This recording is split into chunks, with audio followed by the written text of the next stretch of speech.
لله وكفى وسلام على عباده الذين اصطفى.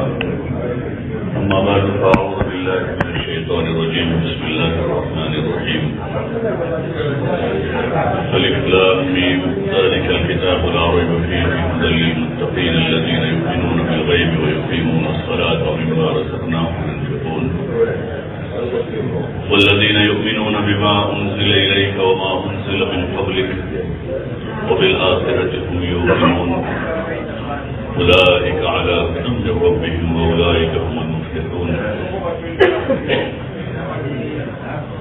وقال تعالى قل هذه سبيلي أدعو إلى الله على بصيرة أنا ومن اتبعني وسبحان الله وما أنا من المشركين. وقال تعالى ومن أحسن قولا ممن دعا إلى الله وعمل صالحا وقال إنني من المسلمين. ولا تستوي الحسنة ولا السيئة ادفع بالتي هي أحسن فإذا الذي بينك وبينه عداوة كأنه ولي حميم. وما يلقاها إلا الذين صبروا وما يلقاها إلا ذو حظ عظيم. صدق الله العظيم. محترم دوست اور بزرگوں، اللہ تعالیٰ کے ہمارے اوپر بے حساب انعامات ہیں، اس کے احسانات ہیں. خود اللہ تعالیٰ کا ارشاد ہے ان تعدوا نعمت اللہ لا تحصوها، کہ اگر تم ہماری نعمتوں کو شمار کرنا چاہو تو شمار نہیں کر سکتے. اتنے سارے اللہ تعالیٰ کے انعامات ہیں.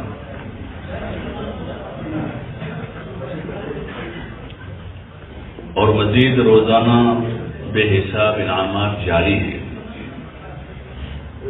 ایک سانس ہماری جو باہر آ رہی ہے وہ ہزاروں نعمتوں کے ساتھ باہر آ رہی ہے. جسم کے اعضاء صحیح سالم تندرست ہے وہاں، اس کے ساتھ وہ سانس ایک باہر آ رہی ہے. اور ایک سانس اندر جا رہی ہے وہ پتہ نہیں کتنی نعمتوں کے ساتھ جا رہی ہے. اس لیے انسان شمار کرنا چاہے نہیں کر سکتا.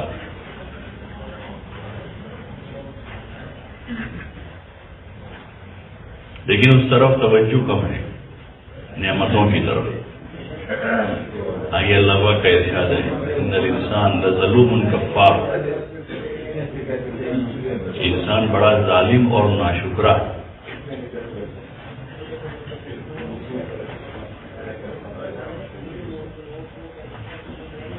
توجہ اس طرف کم ہے، نعمتوں کی طرف.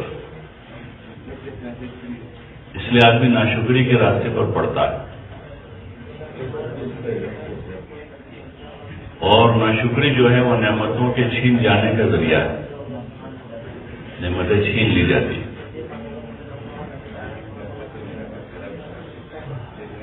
یا نعمت اپنی جگہ باقی ہوتی ہے لیکن اس کا نفع اٹھ جاتا ہے.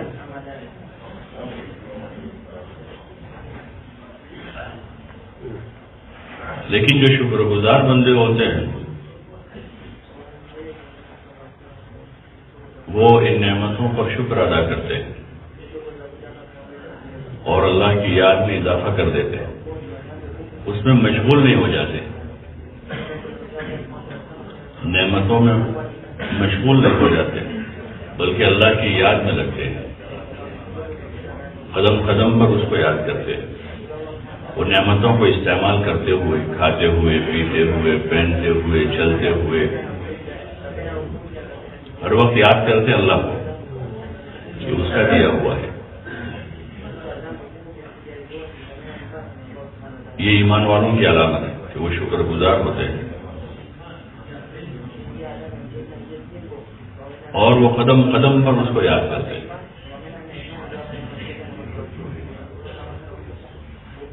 اور اس کو ہر وقت راضی رکھنے کی کوشش کرتے ہیں. حضور پاک صلی اللہ علیہ وسلم پر نعمتیں ہوئی کہ اللہ نے آپ کو ایک بہت بڑا مقام دیا، مقام نبوت، اور آپ کو امام الانبیاء بنایا، خاتم النبیین بنایا. آپ صلی اللہ علیہ وسلم نے اس پر شکر گزاری کا ثبوت دیا.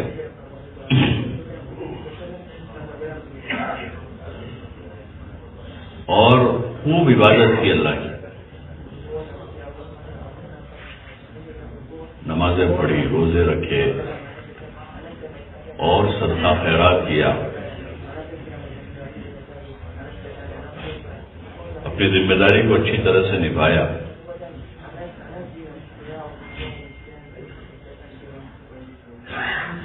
اور ایک موقع پر جب آپ صلی اللہ علیہ وسلم سے عرض کیا گیا کہ یا رسول اللہ اتنی مشقت کیوں اٹھاتے ہو کہ آپ کے پیروں پر ورم آ جاتا ہے، تو آپ صلی اللہ علیہ وسلم فرما رہے افلا اکون عبدا شکورا، کیا میں اللہ کا شکر گزار بندہ نہ بنوں؟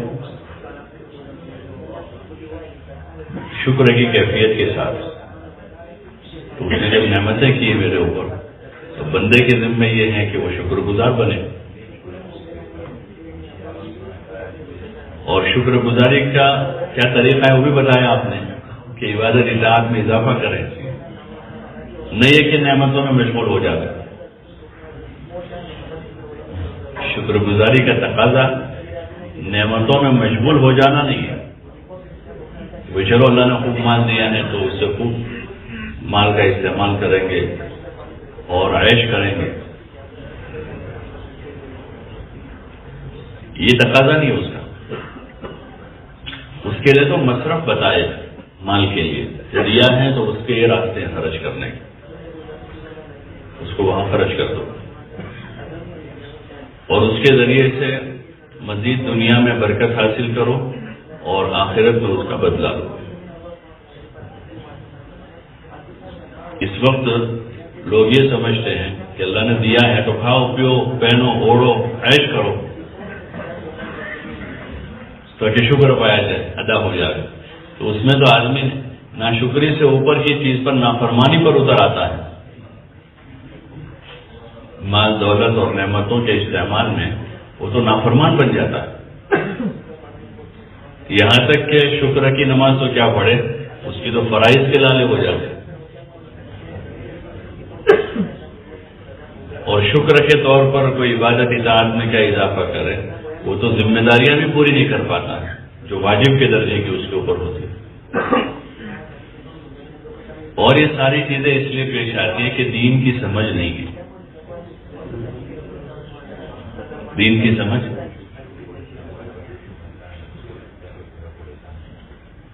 برکت وحی، فہم قرآن، دین کی سمجھ، جس سے آدمی صحیح رخ سے چلتا ہے۔ ایک آدمی کو راستے کی سمجھ ہوتی ہے تو آدمی سکون کے ساتھ اطمینان سے گاڑی چلاتا ہی رہتا ہے، تذبذب میں نہیں ہوتا اور منزل کی طرف ہی جاتا ہے۔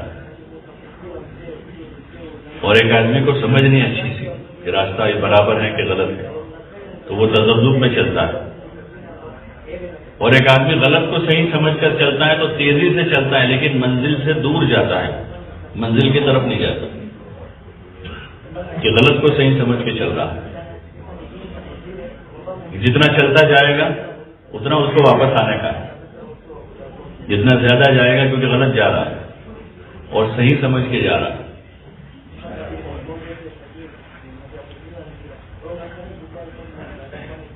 تو اتنا وہ غلطی کی طرف تیزی کے ساتھ دوڑتا ہے۔ اس وقت جو انسانیت تیزی سے دوڑ رہی ہے وہ اسی طرح جا رہی ہے، چاند تک جانے کی کوشش میں بہت تیزی کے ساتھ، اور کائنات میں گم ہے۔ جو مومنین کی علامت نہیں ہے، انبیاء علیہ الصلوۃ والسلام کائنات میں گم نہیں ہوئے، خالق کائنات میں گم ہوئے وہ، اور اللہ پاک نے بھی دعوت اسی کی دی کہ کائنات کے نقشوں میں غور و فکر کر کے اللہ کو پہچانا۔ کائنات کے نقشے اس لیے نہیں پھیلائے ہیں کہ انسان اس میں الجھ جائے، بلکہ ضرورت زندگی کا اس میں سامان ہے۔ ہوا ہے اس میں جو سب کی ضرورت ہے، پانی ہے جو سب کی ضرورت ہے، زمین ہے جو سب کی ضرورت ہے، اور پھر زمین سے نکلنے والے پھل اور پیداوار ہیں جو انسانوں کی ضرورت ہے، اور زمین سے نکلنے والے مختلف معدنیات سے جو نکل رہا ہے، لوہا، تانبا، سونا، چاندی، وہ ضرورت ہے زندگی کا سامان، وہ گزارے کا سامان ہے۔ وہ گزارے کا، اس کو اللہ پاک نے گزارے کے لیے کہا ہے کہ گزارے کے لیے. اس کی ان ساری چیزوں کی حیثیت جو ہے وہ ٹیشو پیپر جیسی ہے. کیسی ہے؟ ٹیشو پیپر جیسی. آدمی جیب میں رکھتا ہے اس کو، آدمی جیب میں بھی رکھتا ہے، لیکن وہ گزارے کہ جب اس کا استعمال ہو گیا تو کیا کرے گا اس کو؟ کہ وہ ڈسٹ بن میں چلا جائے گا، استعمال ہو گیا. یہ ساری چیزیں گزارے کی اور انسانوں کے لیے بنائی. ان الدنیا خلقت لکم، دنیا تمہارے لیے بنائی. اس کے ساتھ وہ سامان سے آدمی فائدہ اٹھائے گا، درختوں سے بھی، زمین سے بھی، آسمان سے بھی، اور چاند سورج سے بھی، پہاڑوں سے، دریاؤں سے. جتنے قسم کے جانور ہیں ان جانوروں سے بھی انسان فائدہ اٹھائے گا. جس نوعیت کا فائدہ اس سے حاصل کر سکتا ہے اس کو حلال کر دیا. جس کا دودھ استعمال ہو سکتا ہے دودھ حلال کر دیا. جن جانوروں کا گوشت استعمال کر سکتا ہے اس کو ذبح کرنا حلال کرا دیا. اس کے ذبح کے ساتھ وہ حلال ہے، اس کا گوشت استعمال کرو. لیکن یہ جانور الجھ جانے کے لیے نہیں ہے کہ آدمی نے کتے بلے پالے ہیں اور اسی میں الجھا ہوا ہے. کہ گھر میں آدمی نے کتے پالے ہیں، بلے پالے ہیں، اور اچھا خاصا وقت ان کو دے رہا ہے. یہ سمجھداری تھوڑی ہے، یہ سمجھداری ہے. تو نہ سمجھے کہ جس کو اشرف بنایا تھا اور اس کی زندگی کا لمحہ لمحہ عبادت کے لیے بنایا تھا، مقصد حیات عبادت قرار دیا، اب وہ کائنات کی شکلوں میں الجھ رہا اور شوق کے طور پر جانور پال کر آدمی ان کے ساتھ مشغول ہے. کوئی طوطے میں مشغول ہو گیا، کوئی بلے میں مشغول ہو گیا ہے. مسلمان ہیں تو کتے کم پالتے ہیں، ہم دیندار مسلمان ہوتے ہوئے.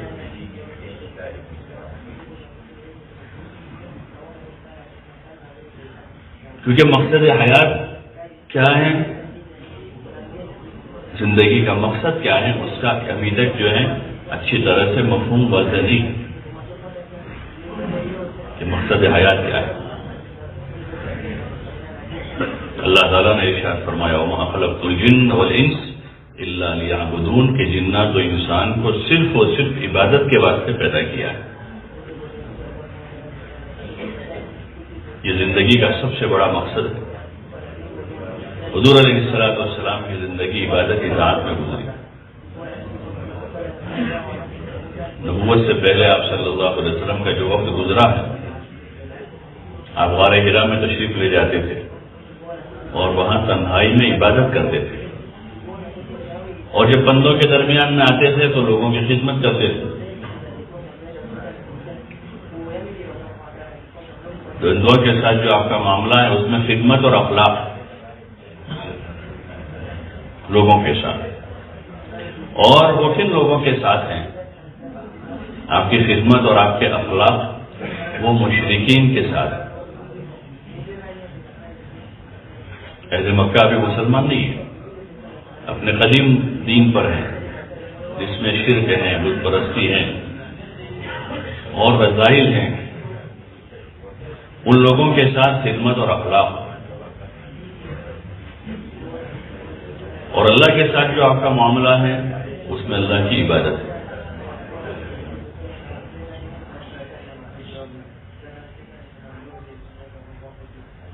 اور نبوت کے بعد بھی آپ کی عبادت کم نہیں ہوئی. جہاں آپ کے اوپر ایک ذمہ داری اور بڑھ گئی،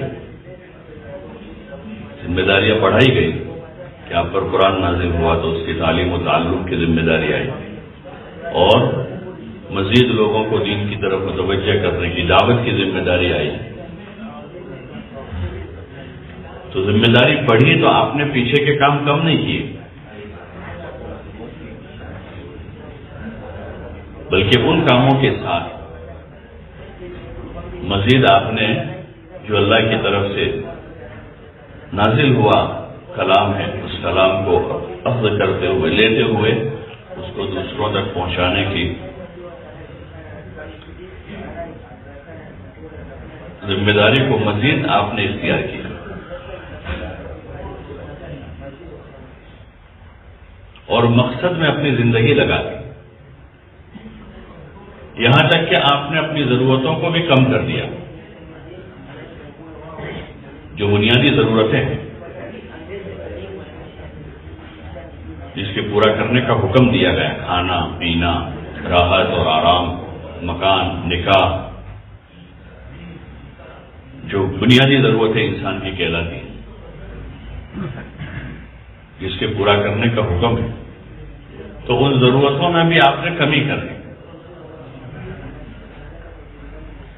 ضروریات کی زندگی میں آپ نے اپنا زیادہ جان مال نہیں لگایا۔ یہ سب سے زیادہ سمجھداری کی بات ہے، سب سے زیادہ سمجھداری کی بات یہ ہے۔ عقل مند آدمی وہی ہے کہ جو مقصد پر جان مال صلاحیتوں کو لگا دے اور اس میں کمال پیدا کر لے۔ مقصد حیات جو ہے عبادت و اطاعت ہے، تو آدمی اپنی جان مال وقت صلاحیت کو عبادت اطاعت پر لگا کر اس میں کمال پیدا کرے، اچھی نماز پڑھ کے، اچھا روزہ رکھ کر، اور جتنی جگہوں پر اطاعت مطلوب ہے اس میں عبادت ایک شعبہ ہے، نماز، روزہ، زکوٰۃ، حج، صدقہ، خیرات، جو کچھ جتنی عبادتوں کے قسمیں ہیں، ایسے زندگی کے دیگر شعبوں میں بھی اپنی معاشرت میں، اپنے اخلاق میں، معاملات میں، ان ساری چیزوں میں حسن پیدا کرنا یہ بندے کے ذمے ہے۔ خالی کر لینا نہیں، بلکہ اس کو اچھا سے اچھا کرنا۔ جیسے اس زمانے میں چیزوں کو سنوارنے کا اور ہر چیز میں حسن پیدا کرنے کا ماحول ہے، تو لوگ ٹوائلٹ کو بھی خوبصورت بناتے ہیں۔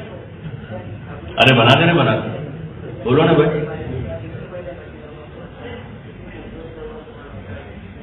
حالانکہ 30-40 سال پہلے جو ہے ٹوائلٹ ہی نہیں تھا پورا۔ ارے ٹوائلٹ تھا، ایک ضرورت تھی لوگوں کی، کہیں بھی پوری کر لیتے، جنگل میں چلے جاتے تھے۔ جنگل قریب نہیں ہے تو ایسی کوئی جگہ ہوتی تھی ہر بستی میں تھوڑی پردے والی، وہاں جا کر لوگ صبح صبح جلدی جا کر حاجت پوری کر کے آ جاتے تھے۔ وہی تھا۔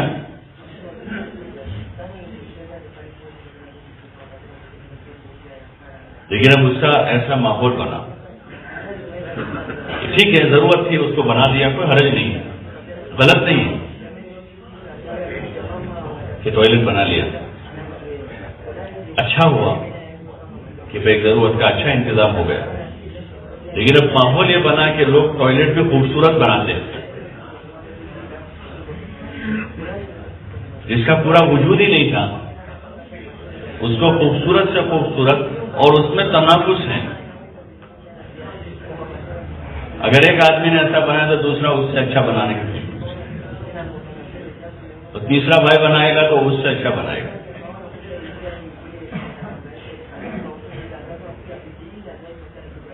اس کے نقشے بنتے ہیں، اس کی انٹیریئر ڈیزائن بن رہی ہے ٹوائلٹ کی۔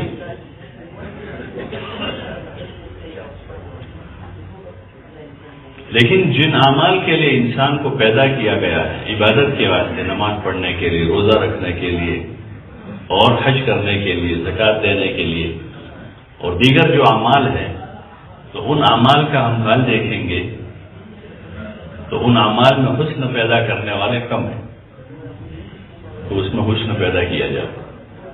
تبلیغ کے اس کام کا بنیادی مقصد یہی ہے، ایمان و عمل کی درستگی ہو۔ وہیں سے شروعات ہے یہاں کہ ایمان میں کمال پیدا ہو، پہلا ہی نمبر ہے ایمان۔ اور دعوت دیتے ہیں کہ جو حضور صلی اللہ علیہ وسلم اور صحابہ جیسا ایمان بنا، جو کامل مکمل ہے، جس کی تصدیق اللہ نے کی اور حکم دیا کہ ایسا ایمان لاؤ جیسا یہ لائے۔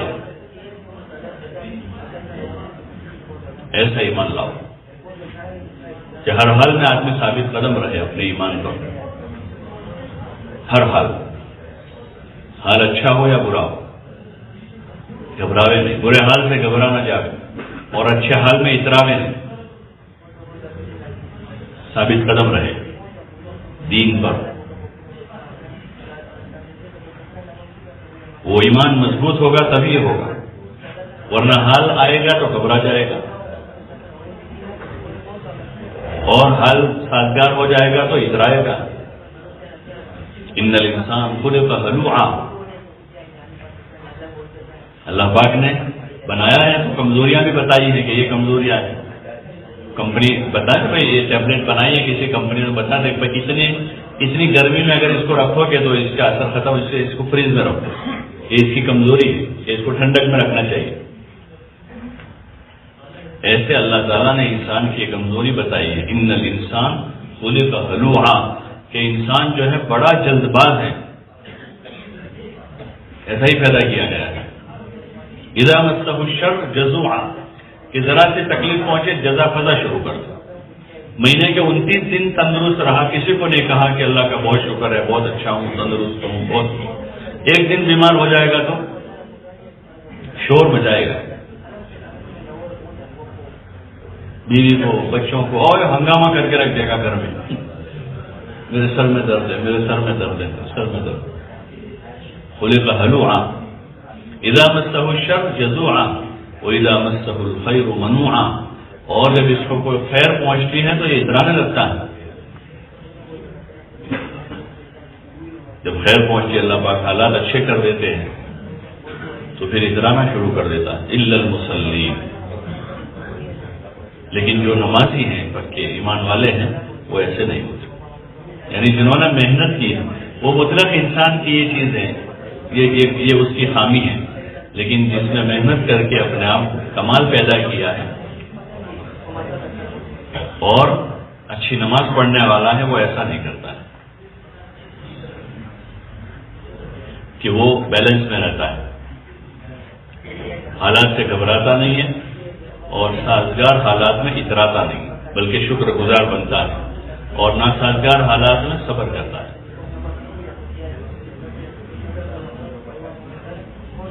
اس لیے تبلیغ میں پہلی ایمان پر محنت ہے کہ آدمی محنت کرتا رہے اور ہمیشہ محنت کر، مقصد پر نظر رہے کہ ہمارے کام کا مقصد کیا ہے. ورنہ مقصد سے اگر نظر ہٹ گئی ہے تو آدمی اپنے مقصد پر محنت نہیں کرے گا، دوسری چیزیں حاصل کرنے کے لیے آدمی کی محنت ہو جائے گی. اور جب محنت ہی مقصد کی نہیں ہے تو مقصد حاصل کیسے ہو؟ حصول مقصد کے لیے آدمی کی محنت ہی نہیں، کوئی اور چیز ہے مقصد. مقصد آدمی کی دنیا ہو گئی یا وجاہت ہو گئی، وجاہت مقصد ہو گئی تو پھر آدمی کا مقصد کی طرف توجہ نہیں ہوگی، اور مقصد کی طرف توجہ نہیں تو وہ چیز حاصل بھی نہیں ہوگی. اس لیے کام کرتے کرتے ایمان کا کمال حاصل ہو، عبادت کا ذوق پیدا ہو، علم کا شوق پیدا ہو، اللہ کا دھیان پیدا ہو، مخلوق خدا کی ہمدردی سے ارتاحی اور خدمت کا جذبہ پیدا ہو، اللہ کے لیے عمل کرنے کا شوق پیدا ہو، اور جان و مال دن بدن اللہ کے نام پر لگانے کا جذبہ پیدا ہو، تو ہم اپنے کام میں صحیح رخ پر جا رہے ہیں. یہ نتیجہ ہے، کیونکہ ہماری محنت ان چیزوں پر ہے. محنت ایک آدمی نے اپنی زمین میں آم بوئے ہیں، سنترے بھی بوئے ہیں اور دوسرے اس قسم کے پھل بوئے ہیں، 5-6 قسم کے، اور ہر سال 5-6 قسم کی پیداوار آتی ہے تو مقصد میں کامیاب ہے.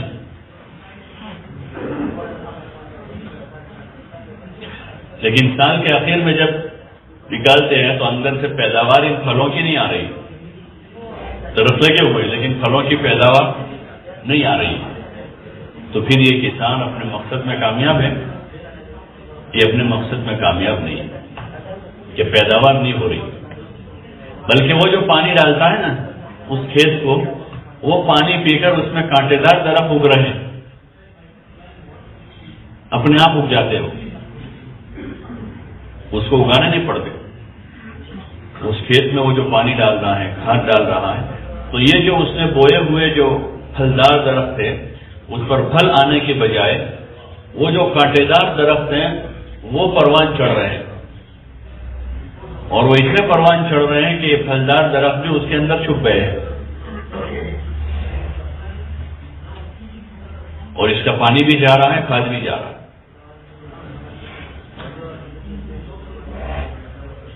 آج کا پانی بھی استعمال ہو رہا ہے، کھاد بھی استعمال ہو رہا ہے، اس کا وقت بھی جا رہا ہے. اس لیے اس کسان کو اپنے مقصد کی طرف نظر کرنے کی ضرورت ہوگی، اور ان کانٹے دار درختوں کو اس کو محنت کر کے صاف کرنا پڑے گا، جان مال لگا کر. اور پھلدار درختوں میں درخت پھل آوے اس کی تدبیریں کرنی پڑے گی. کیا وجہ ہے؟ اس کو پوچھنا پڑے گا ماہرین سے کہ ان درختوں میں پھل کیوں نہیں آ رہا.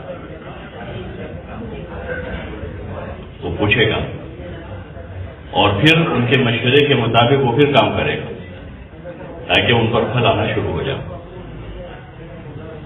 ہمارے اس کام میں جو یہ 6 نمبر ہیں وہ 6 نمبر زندگی میں لانے کے لیے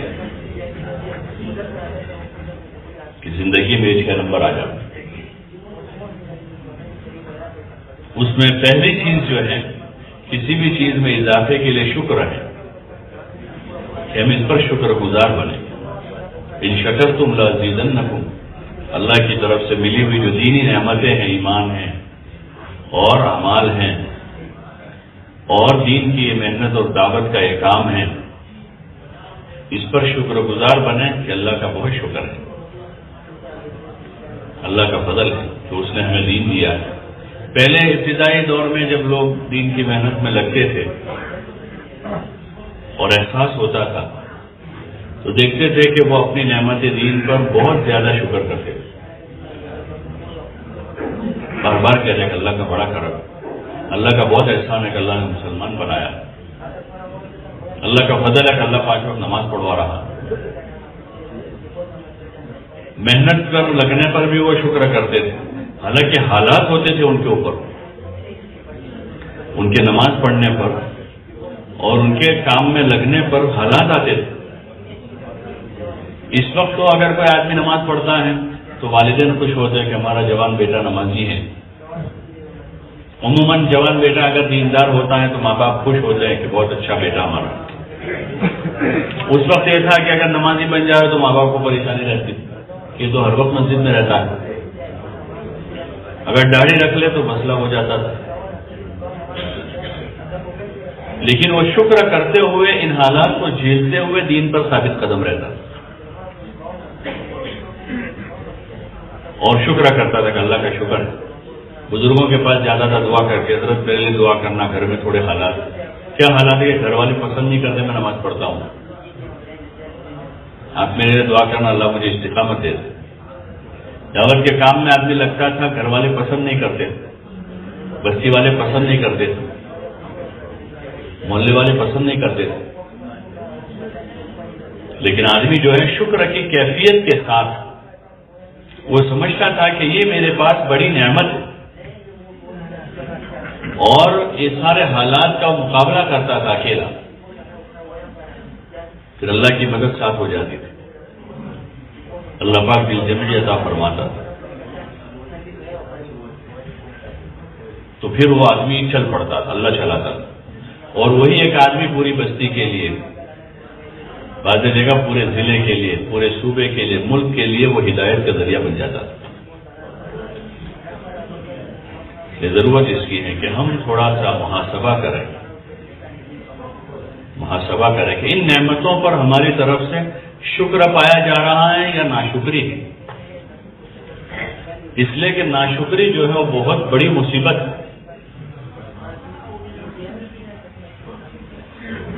وَلَئِن كَفَرْتُمْ إِنَّ عَذَابِي لَشَدِيدٌ. اور عذاب جو ہے عذاب مختلف راستوں سے آتا ہے. اس یہ نہیں کہ زمین ہلا دی گئی، آسمان سے پتھر برسا دیے گئے، یا پانی کا طوفان آ گیا، عذاب آ گیا، پورا ہو گیا. وہ بھی قسمیں ہیں عذاب، وہ بھی قسمیں ہیں. لیکن اعمال خیر سے محرومی سے بڑا عذاب کون سا ہو کہ اچھے کاموں سے محرومی ہو جائے؟ یہ تو بہت بڑی مصیبت ہے، اچھے کاموں سے آدمی کو محرومی ہو جائے، عبادت اطاعت سے محرومی ہو جائے، اتباع سنت سے محرومی ہو جائے، زندگی کے مختلف شعبوں میں دین داخل کرنے سے محرومی ہو جائے، یہ بہت بڑی مصیبت ہے۔ ہاں، یہ حقیقت میں مصیبت ہے۔ اسباب میں حالات پیدا ہونا تو ایمان والوں کے لیے امتحان ہے، مصیبت نہیں ہوتا۔ اسباب میں حالات پیدا ہو رہے ہو، کاروبار میں 19-20 ہو گیا، بیماری سیماری ہو گئی، یا اور حالات ایسے ہوئے جیسے حضور صلی اللہ علیہ وسلم کے ساتھ پیش آئے، صحابہ کے ساتھ پیش آئے، کہ ان کی آزمائش ہوئی ہو، اور ان سے پہلے اچھے لوگوں کی اسی طرح آزمائش ہوئی۔ فَلَمَّا يَأْتِكُم مَّثَلُ الَّذِينَ خَلَوْا مِن قَبْلِكُم، اس کا تذکرہ کیا اللہ پاک نے کلام پاک، مَسَّتْهُمُ الْبَأْسَاءُ وَالضَّرَّاءُ وَزُلْزِلُوا، وہ تو آزمائشی حالات ہیں، لیکن دین سے محرومی ہو رہی ہے، اعمال دین سے محرومی ہو رہی ہے، اللہ کے حکموں کو پورا کرنے کی توفیق نہیں ہو رہی ہے، حضور پاک صلی اللہ علیہ وسلم کے مبارک طریقے پر عمل کی توفیق چھینی جا رہی ہے۔ اس سے بڑا عذاب اور کوئی نہیں ہو سکتا۔ اس سے پناہ مانگیے حضور صلی اللہ علیہ وسلم، اعمال خیر کی توفیق ہو جانے کے بعد اس کے سلب ہو جانے سے، اسلام کی نعمت مل کر اس سے پھر جانے سے، ایمان مل جانے کے بعد اس سے ہٹ جانے سے،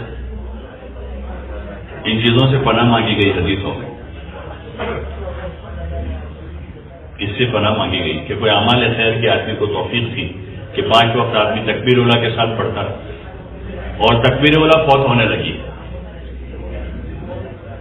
فضائل اعمال میں بہت سی جگہوں پر ایسے واقعات ہیں، ایک بزرگ کو تہجد کی توفیق سلب ہو گئی، تو انہوں نے غور کرنا شروع کیا کہ کیا وجہ ہے،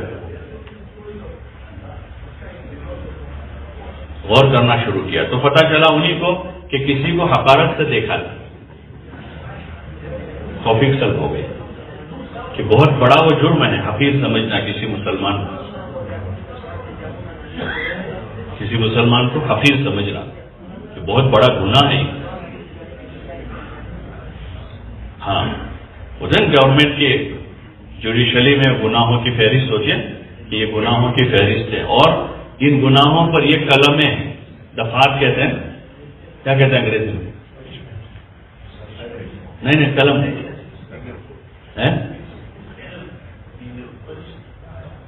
تو وہ اس کا درجہ بتاتی ہے۔ جیسے یہ خون کرنے کی کوشش کی، مرڈر کرنے کی کوشش کی، تو یہ بڑا گناہ۔ ایک آدمی نے شراب پیے ہیں، تو یہاں اس ضرور میں بہت سی جگہ گناہ ہی نہیں ہے، کہیں گناہ ہے تو چھوٹا گناہ ہے، اسلام میں بڑا گناہ ہے، کبیرہ ہے۔ ایسے کسی کو قتل کر دیا، بہت بڑا گناہ کیا ہے۔ ہاں، تو اس کے لیے دفعات گناہوں کے دنیا کی حکومتوں میں ہیں، ایسے اللہ کے وامی وہ کبیرہ گناہوں کی فہرست شمار کروائی۔ کفر کرنا سب سے بڑا گناہ ہے، شرک کرنا گناہ ہے بڑا، نفاق بڑا گناہ ہے کہ اندر کچھ ہے باہر کچھ ہے۔ ایسے لوگوں سے یہ تو اللہ سے متعلق ہے، نماز چھوڑ دینا اللہ سے متعلق ہے، بہت بڑا گناہ ہے۔ اکبر الکبائر کا علماء نے کہ زمین پر کفر و شرک کے بعد کا جو سب سے بڑا گناہ ہے وہ نماز چھوڑنے کا ہے، بہت بڑا گناہ ہے۔ ایسے لوگوں سے متعلق ہے، بندوں سے متعلق، کسی کو ایذا پہنچانا گناہ ہے، کسی کی غیبت کرنا بہت بڑا گناہ، اشد من الزنا، کہ غیبت جو ہے وہ زنا سے بھی بڑا گناہ۔ اسی طرح کسی کو حقیر سمجھنا، کسی کو حق نہیں کہ کسی کو حقیر سمجھے، کسی کو بھی اس کا حق نہیں، کسی بڑے سے بڑے کو بھی حق نہیں ہے کہ کسی چھوٹے سے چھوٹے کو بھی حقیر سمجھے، جس کی حیثیت اللہ نے بہت کم بنائی ہے، اس کو حق نہیں کہ اس چھوٹے سے چھوٹے کو بھی، بلکہ اس کو اللہ کا بندہ بندی ہونے کی نظر سے دیکھے کہ اللہ کا بندہ ہے۔ اس کا حق کسی کو نہیں. یہ ایسی چیز ہے کہ اس سے نعمتیں چھین جاتی ہیں، بعض ایسے گناہ ہو جاتے آدمی سے. اس لیے آدمی جتنا دین کو اچھی طرح سمجھتا ہے وہ ڈرتا ہے، بے خوف نہیں ہوتا. جو مال کی قیمت کو جتنا سمجھتا ہے نا، جتنا بڑا بیپاری ہے اس کو اچھی تمیز ہوتی ہے مال کی قیمت کی، مالیت کی قیمت کی، کہ اب روزانہ کے حساب سے اپ ڈاؤن ہوتا ہے تو ہر وقت تو چوکنا ہوتا ہے اپنی پراپرٹیز کے بارے میں، اپنے مال کے کہ کہاں بھاؤ اپ ہو رہا ہے، کہاں ڈاؤن ہو رہا ہے، کہاں بیچنا ہے، کہاں خریدنا ہے، وہ اس کی تمیز کرتا ہے. تب تو وہ اپنے کاروبار میں کامیاب ہوگا، ورنہ اس کی تمیز نہیں آدمی کو تو جہاں کم ہونا تھا وہ اس نے رہنے دیا، اور جہاں بڑھنا تھا وہ بیچ دیا. تو یہ گھاٹا پائے گا کہ نفع اٹھائے گا، کہ اس کو تمیز ہی نہیں ہے. ایسے دین کی سمجھ اتنی حاصل ہو جاوے علم کے راستے سے کہ ہم کو عمل کا بھاؤ پتا چلتا رہے ہر وقت کہ یہاں بھاؤ ریٹ بڑھ رہا ہے، یہاں ریٹ بڑھ رہا ہے، تو آدمی وہاں اس کام میں آدمی رغبت کرے گا، شوق سے جائے گا. اور جہاں معمولی خدشہ ہے صغیرہ کا بھی، کبیرہ نہیں ہے کہ چھوٹے گناہ کا خدشہ ہے، وہاں بھی آدمی جو ہے قدم روک لے گا، بھیا مسئلہ ہے ادھر نہیں جانا ہے. یہاں 4 آنا لگانے سے بھی گناہ ہوگا، اور ادھر 1 کروڑ لگا دیں گے تو فائدہ ہے، تو وہاں لگائے گا. اس لیے دین کی سمجھ ضروری ہے، ورنہ جیسے تجارت کی سمجھ کے بغیر آدمی تجارت کرے گا تو وہ تجارت کر کے بھی گھاٹا کھائے گا. ایسے دین کی سمجھ کے بغیر آدمی دین پر ہے تو وہ آدمی دین کا کام کرتے ہوئے گھاٹا اٹھائے گا. یہ کام تو آدمی دین کا کر رہا ہے لیکن گھاٹا کھا گیا کہ اس کے ساتھ بہت ساری چیزوں کو غلط ملت کر دیا، اور مقصد کی طرف نظر نہ رہی کہ مقصد یہ تھا کہ ہم ایمان میں کمال پیدا کریں، عبادت کا ذوق پیدا کر کے اس میں حسن پیدا کریں، اللہ تک پہنچا دے ایسا علم حاصل کر لیں، اور ہر وقت اللہ کے دھیان کے ساتھ اس کی اطاعت والی زندگی گزارتے رہیں، اور مخلوق خدا کی ہمدردی اور خیرخواہی کا جذبہ دن بدن بڑھتے ہوئے لوگوں کے درمیان میں آدمی جو ہے عدل و انصاف کے ساتھ زندگی گزارے، اور اپنے عملوں کو خالص اللہ کے لیے بناتا ہوا اس کے اندر اخلاص پیدا کریں. یہ ہمارا مقصد ہے کہ اس رخ پر اس سمت جانا ہے، اور اسی کا محاسبہ ہمیں خود کرنا ہوگا. آدمی اپنے جسم کی امراض کا محاسبہ خود کرتا ہے، چوکنا رہتا ہے. بخار جیسا ذرا محسوس ہوتا ہے فوراً اظہار کرتا ہے کہ مجھے بخار، شرم نہیں آتی اس کو ایسا کہنے میں کہ مجھے، حالانکہ کمزوری کی بات ہے کہ آدمی بیمار ہے، لیکن آدمی بار بار بولتا ہے جب تک اچھا نہیں ہوتا وہاں تو میں تو بخار میں ہوں، میں بخار میں ہوں، میرے لیے دعا کرنا. لوگوں سے مشورہ طلب کرا کہ کون سا ڈاکٹر اچھا ہے، مجھے بخار ہے.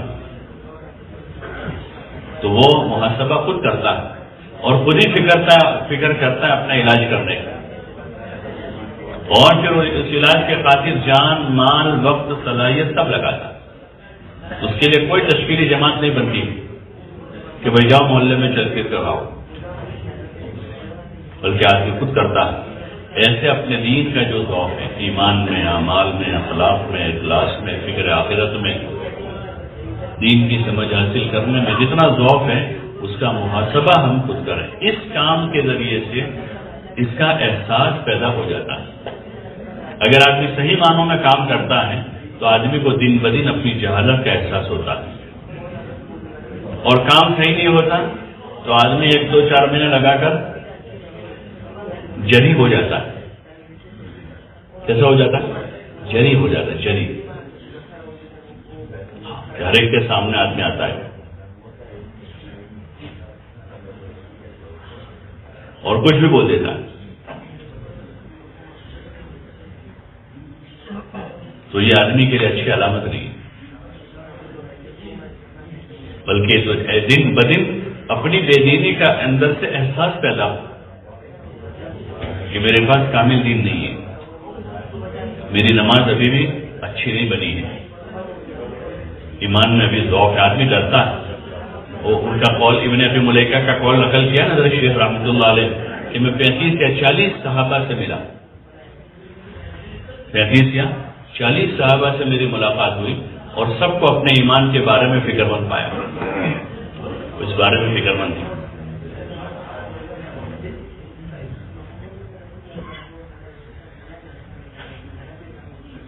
اور ڈر رہتا تھا نفاق کا، ہر وقت ڈر رہتا ہے۔ جن چیزوں میں زیادہ ملاوٹ ہوتی ہے نا، ان چیزوں کے خریدنے والے ہر وقت ڈرتے ڈرتے خریدتے ہیں، حالانکہ روزانہ وہ خریدتے ہیں لیکن پھر بھی چیک کرتے ہیں۔ جب مارکیٹ میں بات چل جاتی ہے کہ بھئی نوٹوں میں ڈپلیکیٹ نوٹ آ گئے تو سارے بینک والے بھی برابر چیک کرتے ہیں، مشین لگا دی اب تو کہ کہیں غلط نوٹ اندر نہ آ جائے ہمارے پاس، ڈرتے ہیں لوگ۔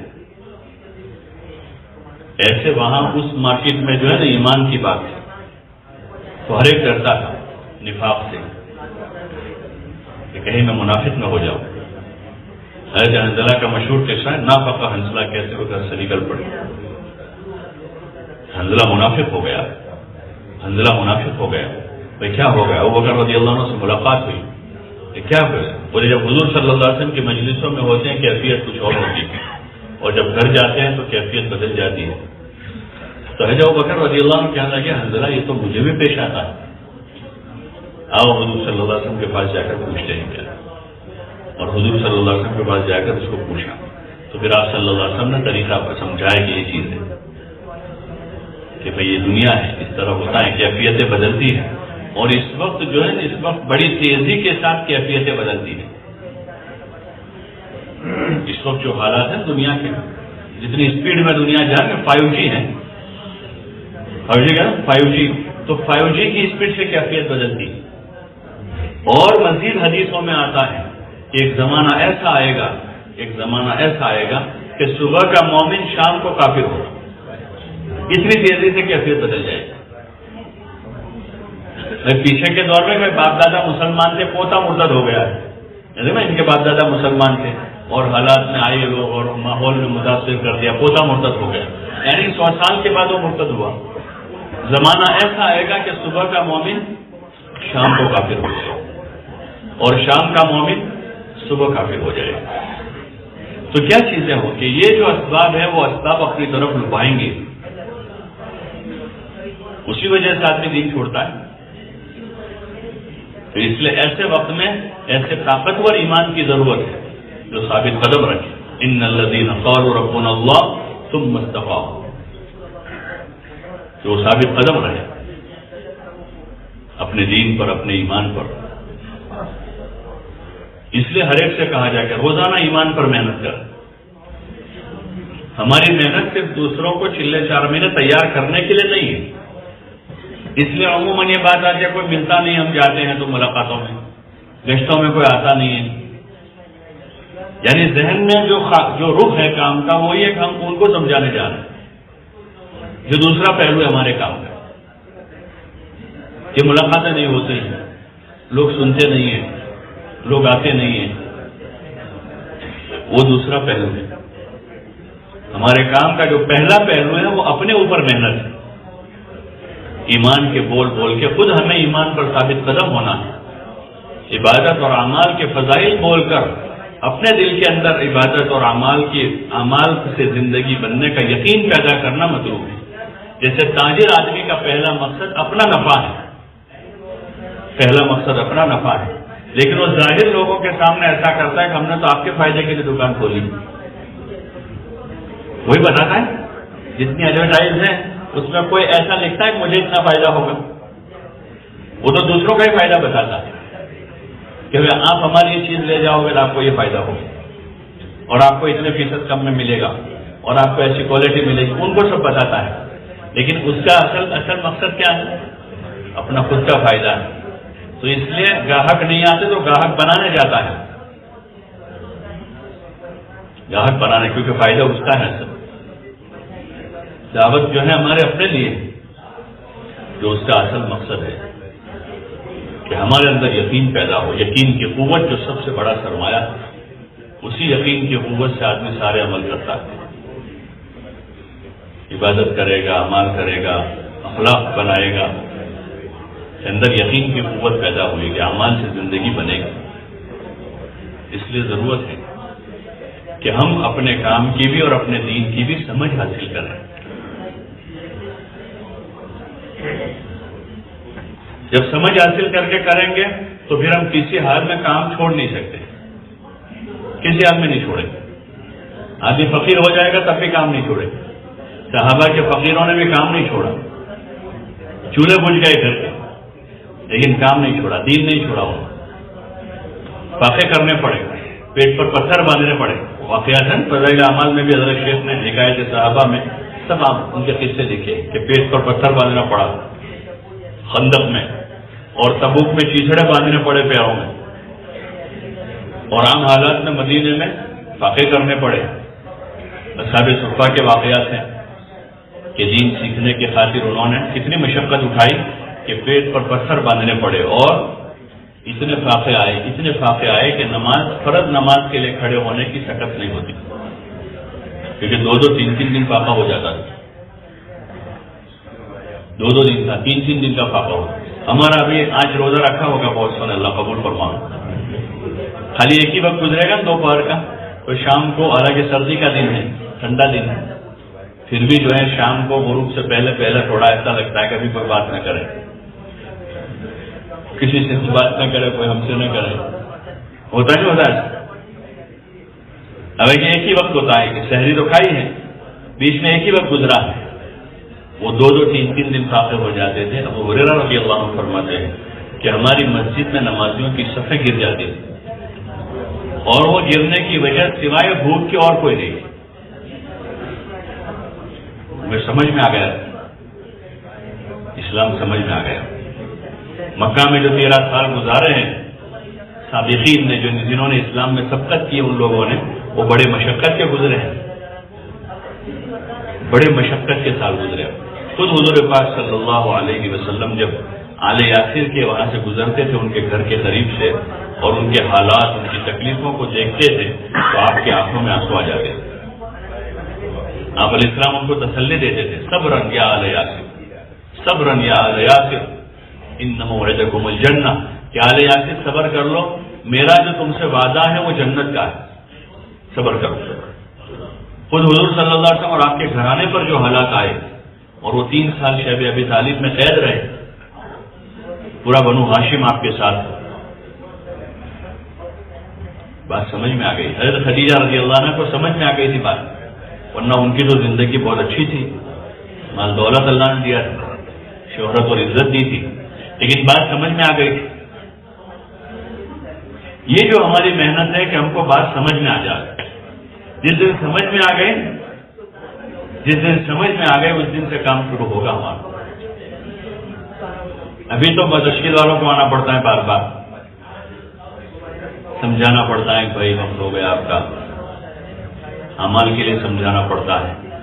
ان میں سے بہت سے وہ ہوں گے جن کو ماں باپ بہت سی مرتبہ ترغیب دیتے ہوں، بھائی جماعت سے نماز پڑھو، کسی کے دادا سمجھاتے ہوں گے، بھائی تم جماعت میں بھی جاتے ہو، ذرا جماعت سے نماز پڑھ لیا کرو، کسی کے دوست سمجھاتے ہوں گے، بھائی تم جماعت کا کام کرتے ہو، ذرا ایسا مت بولو، ایسا کرنا پڑتا ہے نا دوسروں۔ کسی کا پارٹنر سمجھاتا ہوگا کہ بھائی تم کرتے پائجامے میں ہو، ایسا مت کرو، کیونکہ ابھی تک سمجھ میں آیا نہیں، اس لیے سارا کرنا پڑتا ہے۔ جس دن سمجھ میں آ جائے گا اس دن اپنے آپ سب ہوگا، اس دن سمجھ میں آ گیا کہ دین یہ چیز ہے، پھر آدمی دین کے خاطر بڑی سے بڑی قربانی دے دے گا، پھر اعمال میں کمی نہیں آئے گی، پھر نماز نہیں چھوٹ سکتی، نماز نہیں چھوٹ سکتی، اور اگر چھوٹ گئی تو پھر اس نماز پر ایسا غم ہوگا، جو غم کے واقعات حضرت شیخ نے لکھے ہیں فضائل میں، فضائل نماز میں، کہ ایک تکبیر اولا فوت ہو گئی، اور کسی بزرگ کا قصہ لکھا ہے کہ ان کی نماز فوت تو ان کو بڑا افسوس ہو رہا، اور کہنے لگا اگر میرا بیٹا مر جاتا تو آدھا بلب میری تعزیت کرتا، لیکن لوگوں کے نظر میں نماز کی کوئی اہمیت ہی نہیں ہے، کہ کوئی میری تعزیت بھی نہیں کرتا ہے، اتنا بڑا میرا نقصان ہوا۔ ہوتا نا کسی کا خبر آئے کوئی ان کا تجارتی مال جو تھا فلاں جگہ وہ ضبط ہو گیا ہے اور 2-4 لاکھ روپے کا نقصان ہوا ہے، تو لوگ تعزیت کرتے ہیں، لوگ تعزیت کرتے ہیں کہ اللہ تم کو دوسرا لے گا، ہمت رکھو، گھبراؤ مت، کوئی ضرورت ہو تو ابھی ہم آپ کی مدد کر دیں. ارے تعزیت کرتے ہیں. ایک روایت دوسرے ہیں کہ جب کسی آدمی نے جان بوجھ کر نماز چھوڑ دی تو اس کا ایسا نقصان ہوا گویا کہ اس کا مال اور اس کے بیوی بچے سب کچھ لوٹ لیا گیا. اتنا بڑا بھاری نقصان ہوا ہے. تو اس لیے ضرورت ہے کہ ہم اس محنت کو جو ہے اس رخ سے کر رہے ہوں کہ اس محنت کے راستے سے ہمارے اندر دین کی سمجھ پیدا ہو. ہاں، اور جب اس کو صحیح رخ سے کریں گے تو یہ اس کا اثر ہے کہ سمجھ بڑھتی ہے اس کی اور طلب بڑھتی ہے.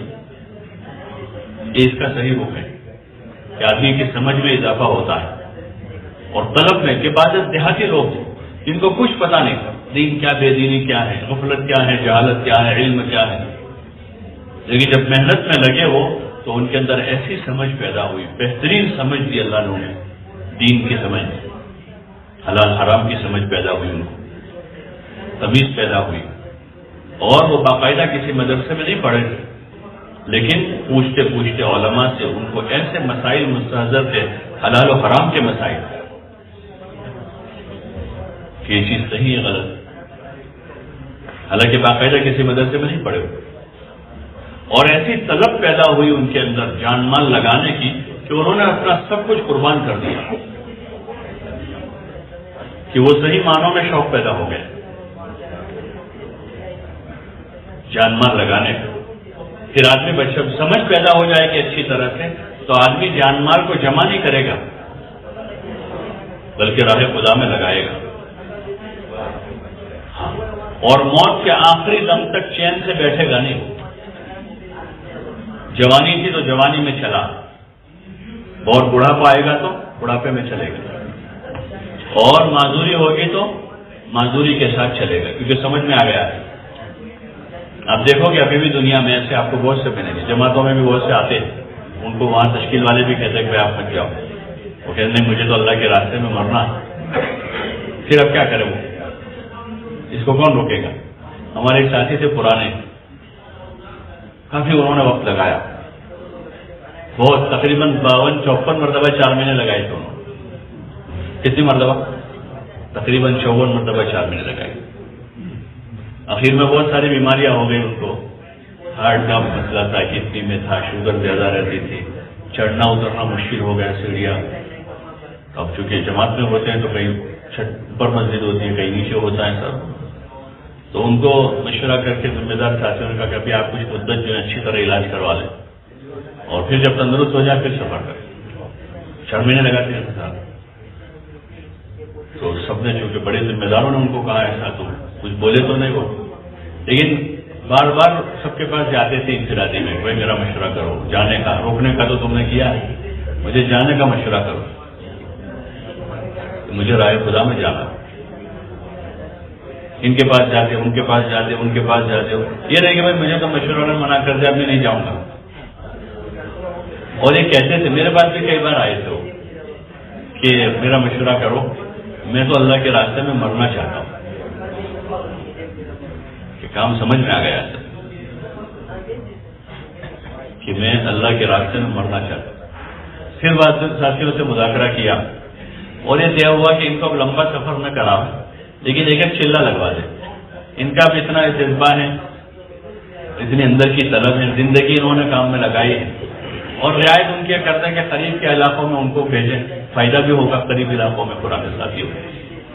تو اس طرح پھر قریب یعنی 100-150 کلومیٹر کے علاقوں میں ان کا چلے کے لیے کرتے ہیں. ایک چلہ لگایا انہوں نے، پھر 2-3 مہینے کے پھر وہی دوسرے چلے میں پھر وہی، پھر 2-4 مہینے ہوئے پھر آئے کہ پھر اور ایک چلہ لگوا دو. تو تیسرے چلے میں گئے تھے قریب 100-125 کلومیٹر ایک جگہ پر، اور وہاں 15-20 دن ہوئے، اچھا خاصا وقت لگا رہے تھے. اور ایک دن جو ہے تہجد پڑھی انہوں نے، شب جمعہ کی رات تہجد پڑھی، اور پھر ان کی عادت تھی جلدی اٹھ جاتے تھے اور پھر تھوڑا آرام کرتے تھے، تہجد کے بعد لیٹ جاتے تھے تھوڑی دیر، اور پھر فجر کے لیے وضو کرنے کے لیے بیٹھے تھے اور وہی انتقال ہو گیا. کہ جو اندر کا جو جذبہ تھا نا کہ اللہ کے راستے میں مریں گے وہ اللہ نے پورا کر. یہ کام کی خاصیت ہے. زندگی کے رخ کو صحیح کرتا ہے، طلب پیدا ہوتی ہے، دین کی سمجھ آدمی میں آتی ہے اور جان مال لگانے کا جذبہ پیدا ہوتا ہے اور اللہ کے بندوں سے ہمدردی اور خیرخواہی بڑھتی ہے۔ ہاں، خیرخواہی اور ہمدردی بڑھتی۔ پھر آدمی کسی مسلمان سے متعلق کوئی بدگمانی کرے، غیبت کرے، اس کو حقیر، وہ تو بہت دور کی بات، بہت دور کی بات۔ کسی مسلمان کو ادنا سی تکلیف پہنچانا بھی آدمی گوارا نہیں کرے گا، ہر وقت معذرت خواہ ہوگا سب سے، گھر میں رہے گا تو بیوی بچوں سے معذرت خواہ ہوگا کہ معاف کرنا، میرے سے کوئی تکلیف نہ ہو جائے، ساتھیوں کے ساتھ آدمی ہوگا تو ہر وقت ان سے معذرت خواہ ہوگا، بھائی میرے کوئی بات سے آدمی۔ اس لیے آپ دیکھیں پہلے چلہ جب ختم ہوتا تھا نا تو ساتھی مل جل روتے، اور رونا کس چیز کا ہوتا ہے کہ بھائی مجھ سے کوئی تکلیف پہنچو، معاف کر دو۔ آدمی صحیح وقت گزار کے آتا تھا، یہ خاصیت ہے کہ صحیح جب وقت ہمارا گزرے گا تو خاصیت یہ ہے کہ دل میں نرمی آتی ہے اور آدمی چھوٹوں سے معافی مانگتا ہے۔ بڑے تو بہت بڑے ہیں کہ آدمی ماں باپ ہیں اور بڑے رشتے دار ہیں، ماموں، نانا، دادا، چچا، بڑا بھائی، بڑی بہن، وہ تو بہت بڑے ہیں۔ آدمی بچوں سے معافی مانگتا ہے کہ بیٹا مجھ سے کوئی تکلیف پہنچی، معاف کرو۔ اور اپنے بڑے ذمہ دار تو بہت بڑے ہیں، وہ صوبے کے، ملک کے ذمہ دار ہیں، حلقے کے ذمہ دار ہیں۔ آدمی اپنے چھوٹوں سے، جن کو اس نے تیار کیا، ان سے معافی مانگے کہ بھائی مجھ سے کوئی تکلیف پہنچو، معاف کرو۔ تہہ دل سے یہ کیفیتیں پیدا ہوتی ہیں جب کام کا صحیح رخ ہوتا ہے۔ اس لیے محاسبے کی ضرورت ہے۔ پہلے زمانوں میں کیا میں رات میں محاسبہ کرے، ایسا کہتے تھے پرانے لوگ کہ رات میں سونے سے پہلے اپنے اعمال کا محاسبہ، تعلیم میں بیٹھے تھے نہیں بیٹھے تھے، نمازیں کیسی ہوئی ہیں، تسبیح پڑھی نہیں پڑھی ہیں، تلاوت ہوئی نہیں ہوئی ہے، دن بھر کے اعمال کیے نہیں کیے، اور جو اعمال ایسے ہیں جو کر سکتے ہیں، جیسے تسبیح چھوٹی ہے تو اس کو نہیں پڑھی تو رات میں پڑھ کر سوئے، اور جو اعمال ایسے ہیں جو نہیں کر سکتے، اب جیسے گج چھوٹ گیا تھا، تعلیم چھوٹی تھی، تو ان عمل کے بارے میں آدمی اللہ سے توبہ، یا اللہ آج میری کوتاہی ہو گئی کہ میں تعلیم میں نہیں بیٹھ پایا ہوں، مجھے معاف کر دے، تو اس سے اگلے دن جو ہے آدمی میں سدھار پیدا ہو اور آدمی صحیح رخ پر جائے گا، نفع کمائے گا۔ اور جب محنت کا رخ صحیح ہوگا تو دل کھینچیں گے اس طرف، کام کرنے والوں کی طرف، کام کی طرف۔ یہ اسی طرح دنیا میں پھیل گیا، ورنہ کوئی وسائل نہیں تھے تبلیغ کے پاس، کوئی وسائل نہیں، لیکن کام کرنے والوں نے اصول پر کام کیا تو لوگوں کے قلوب متوجہ ہو گئے۔ اس لیے بعض علاقوں میں آپ دیکھو گے کہ ایسا آدمی ذریعہ بن گیا جس کو کوئی پہچانتا ہی نہیں، جس کے خاندان کو کوئی نہیں جانتا، جس کی پوری خاندان کی پوری ہسٹری میں کوئی آدمی ایسا نہیں تھا جس کی بات 5 آدمیوں نے مانی ہو، اور ان کا پوتا آج جو ایسا ہے کہ جس کے ساتھ 50 آدمی، 100 آدمی، ہزاروں آدمی جڑے ہوئے اس کے ساتھ، اور اس کو امیر صاحب منہ بھر کے کہتے ہیں امیر صاحب۔ اس کے دادا کو کوئی 5 آدمی ماننے والے، سننے والے نہیں تھے، اس کو کوئی جاننے والا نہیں تھا، اس کے ساتھ حکومت کا کوئی سپورٹ نہیں ہے، اس کے پاس ایجوکیشن کی کوئی ڈگری نہیں ہے، کوئی ڈگری اس کے پاس نہیں، نہ دنیاوی تعلیم کی ہے، نہ دینی تعلیم کی کوئی ڈگری، نہ اس کے پاس مال پیسہ ہے کہ مال کے پیسے کے زور پر یا کسی تعلیمی ڈگری کے وہ بنیاد پر یا حکومت کے کسی تعاون پر یا اس کے پاس کوئی ایسی چیز ہے جس چیز کی بنیاد پر لوگ اس سے جڑ رہے ہو، کوئی چیز، بس صرف اس نے محنت کر کے ایمان و عمل کی کیفیت اپنے اندر پیدا کی، تو اس بنیاد پر اللہ نے لوگوں کو اس کی طرف متوجہ کر دیا۔ اب دیکھیں ملکوں میں جن لوگوں سے کام ہوا ہے، اللہ نے وہ جوہر ہم سب میں رکھے، وہ جوہر سب میں ہے، وہ ایمان و عمل کی طاقت، اس لیے ضرورت اس کی ہم محاسبہ کریں اپنا، اسی کا حکم بھی ہے، حاسبو قبل ان تحاسبو، کہ اپنا حساب ہم خود کریں قبل اس کے کہ ہمارا حساب کیا جائے، تو اس وقت بہت بھاری ہو جائے گا کہ اتنی نعمتیں ملنے کے بعد بھی اگر ناشکری ہو گئی اور اس کی ناقدری ہو گئی تو پھر یہ بہت بڑا مسئلہ ہے۔ اللہ ہم سب کی حفاظت فرمائے۔ اس لیے اس کی ضرورت ہے کہ ہم اپنے کام کے رخ کو صحیح رخ پر لے جائیں، اور وہ کوئی نئی چیز نہیں ہے، معروف چیز ہے کہ ہماری محنت 6 نمبروں پر ہے، اور 6 نمبر اپنے اندر لانے کی یہ محنت ہے، اور یہ ہماری ابتدا، یہ منتہا نہیں ہے 6 نمبر پر محنت کرنا یہ ابتدا ہے. جیسے پہلے سے معروف ہے کہ اس کو قرآن شریف سیکھنا ہے، وہ کیا کرے گا؟ تختی پڑھے گا، پہلے قاعدہ پڑھے گا. یہ معروف ہے کہ وہ قاعدہ پڑھے گا، اور قاعدہ ہی سب کچھ ہے سمجھ کے نہیں پڑھتا وہ کہ آگے قرآن شریف سیکھنا ہے اس لیے قاعدہ پڑھ رہا ہوں. یہ معروف چیز ہے. اب وہ 50 سال پہلے بھی ہوا تھا اور آج بھی وہی ہے کہ آج کے قاعدہ پڑھ لے، قرآن شریف آسانی سے پڑھ لے گا. وہ ایسے معروف چیز ہے کہ 6 نمبروں پر آدمی محنت کر لے تو پورے دین پر چلنا اس کے لیے آسان ہو جائے گا. جب پورے دین پر چلنا اس کے لیے آسان ہوگا کہ 6 نمبروں پر محنت کر کے ایمان، اعمال، علم، ذکر، اخلاق، اخلاص اور راہ خدا میں جان مال لگانے کی محنت کی ہے، مشق کی ہے، اب پورے دین پر چلنا اللہ اس کے لیے آسان کر دے گا. اور وہ تعلیم پورے دین کا ہے. اس لیے اس کی ضرورت ہے کہ ہم اپنے اس پر ان نمبروں پر محنت کرتے رہیں، اور ہماری مجلسوں مذاکروں میں جو ہے اسی کے فضائل بولے جائیں.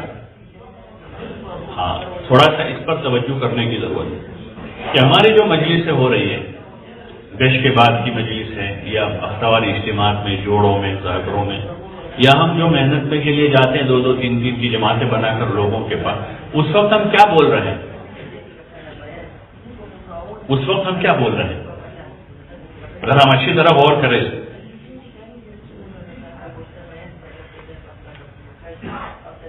جو ہمارے مذاکرے ہیں اس میں ہم کیا بول رہے ہیں؟ کیا ہم وہ بول رہے ہیں جو ہم فضائل میں سن رہے ہیں؟ ہم کو تو جو چیزیں بولنے سننے کو کہا پہلے دن سے، جو ترغیب دی گئی کہ بھئی 6 صفتوں کے فضائل بولے جائیں اور بار بار بولیں، بار بار سنیں. جو ہمارے مذاکرات اس پر ہم غور کریں، ذرا توجہ دیں. ہم کسی سے کہیں کہ بھئی میرے دل میں آج مذاکرہ طے ہوا ہے، ذرا آپ بتائیں کیا کرنا ہے.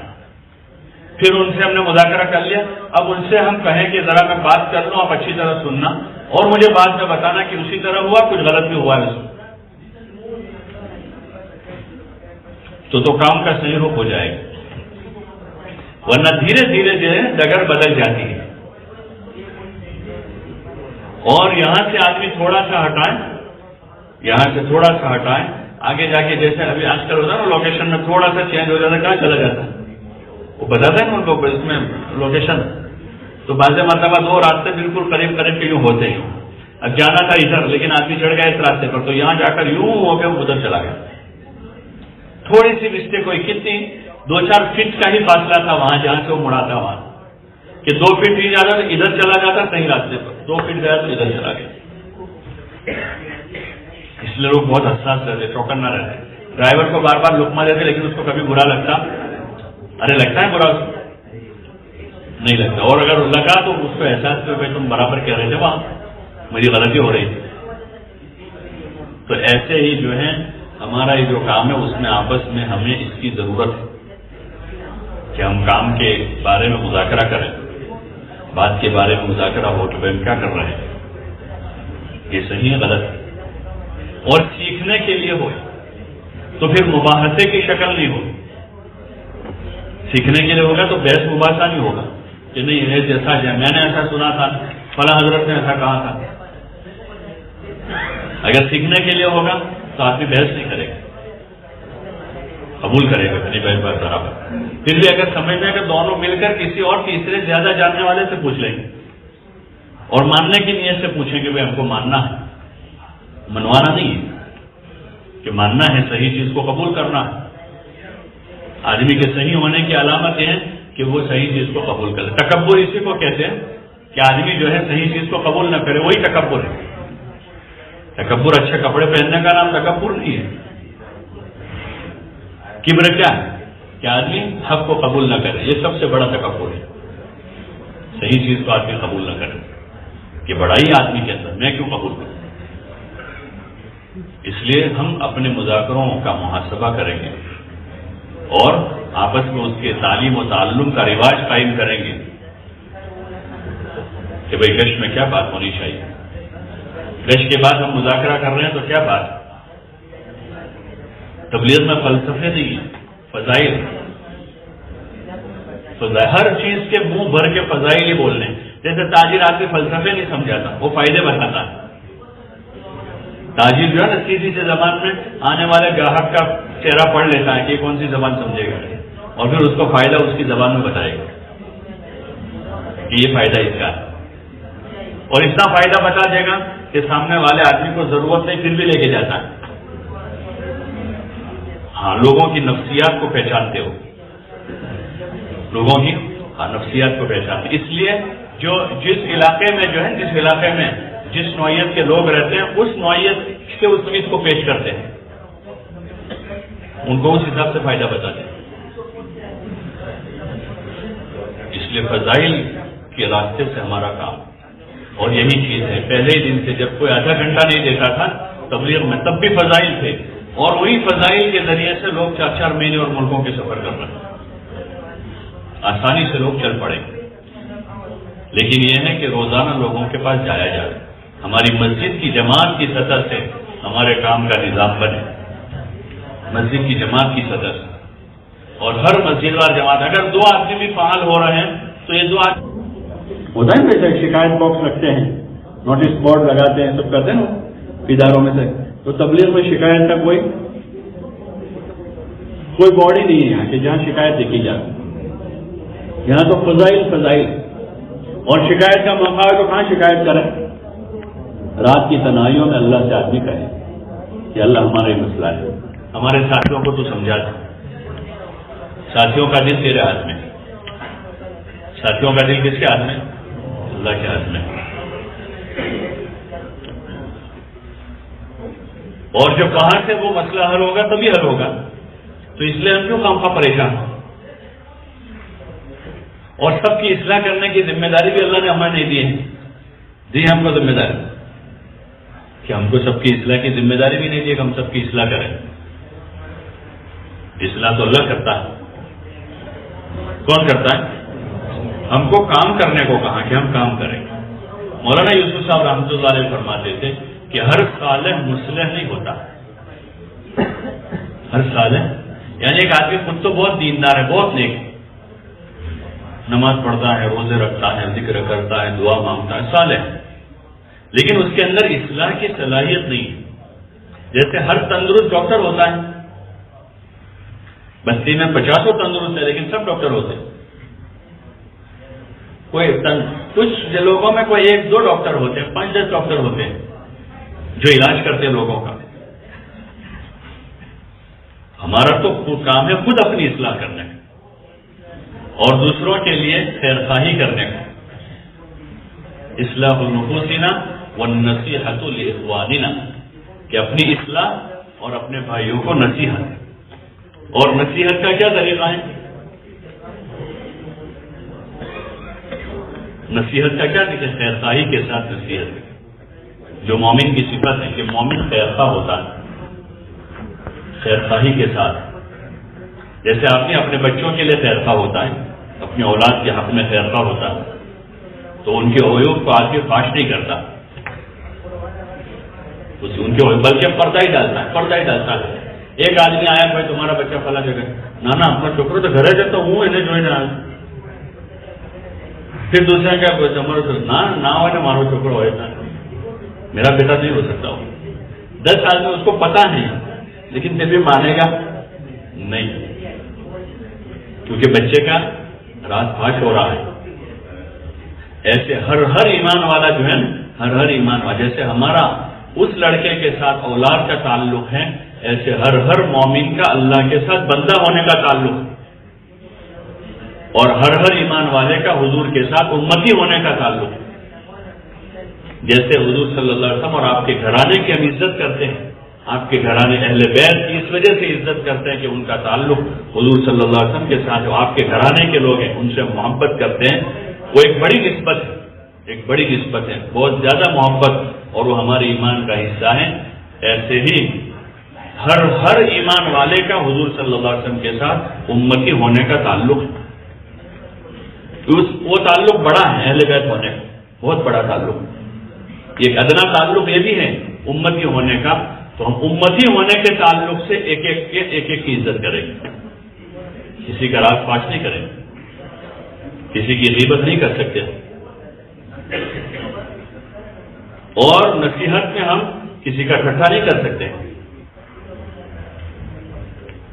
اس لیے خیر خواہی کے ساتھ کام ہونا، سب کے ساتھ، اپنوں کے ساتھ، پرایوں کے ساتھ، دوستوں کے ساتھ، دشمنوں کے ساتھ، جو محبت کرتے ہیں ان کے ساتھ بھی، جو محبت نہیں کرتے ان کے لیے بھی ہمارا دل میلا نہیں ہوگا۔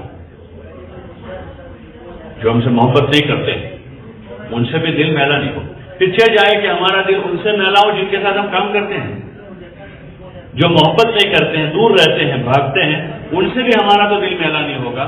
تو پھر کیسے اس کی گنجائش ہو سکتی ہے کہ جن کے ساتھ ہم کام کرتے ہیں، جو ہمارے ساتھ مل کر کام کرتے ہیں، ان کے لیے دل میلا ہو جائے، سوائے نفسانیت کے اور کوئی چیز نہیں۔ اگر ایسا ہو اور کوئی چیز نہیں، اس لیے محاسبہ کی ضرورت ہے، دل کی صفائی کے ساتھ۔ اور کسی سے ہمیں کوئی شکایت نہیں، کسی سے ہمیں کوئی شکایت نہیں۔ حضور صلی اللہ علیہ وسلم نے اپنی شکایت کس سے کی؟ اشکو ضعف قوتی وقلت حیلتی وہوانی علی الناس آخر۔ اور اتنا سارا آپ نے تو اتنی مشقت اٹھائی، محنت کی، انہوں نے برا سلوک کیا، اور آپ کیا کہہ رہے ہیں کہ اللہ اگر تو مجھ سے ناراض ہے، اگر تو ناراض ہے تو میں جب تک تجھے راضی نہ کروں وہاں تک چین سے نہیں بیٹھوں، اور اگر تو مجھ سے راضی ہے تو پھر مجھے کوئی پرواہ نہیں۔ یہ اسوہ ہے ہمارے لیے، اس میں ہمارے لیے اسوہ ہے کہ سامنے والوں نے ایذا پہنچائی، تکلیف پہنچائی، اتنی خطرناک تکلیف پہنچائی، لیکن آپ صلی اللہ علیہ وسلم کہا کہ اللہ میں تجھے سے اپنی کمزوری کی شکایت کرتا ہوں، اپنے ہیلے کی کمی کی شکایت تجھے سے کرتا ہوں۔ تو یہ کام تو کہ آدمی دوڑ دھوپ کر کے، چل پھر کر، محنت کر کے، مشقت اٹھا کر، اب آدمی جو ہے بالکل ٹوٹا ہوا دل ہے، اللہ کے پاس آ کر روئے، رونے دھونے کا کام ہے کہ دن میں مخلوق کے سامنے خوشامد کریں، وہاں آدمی ہاتھ جوڑے پیر پڑ جائے۔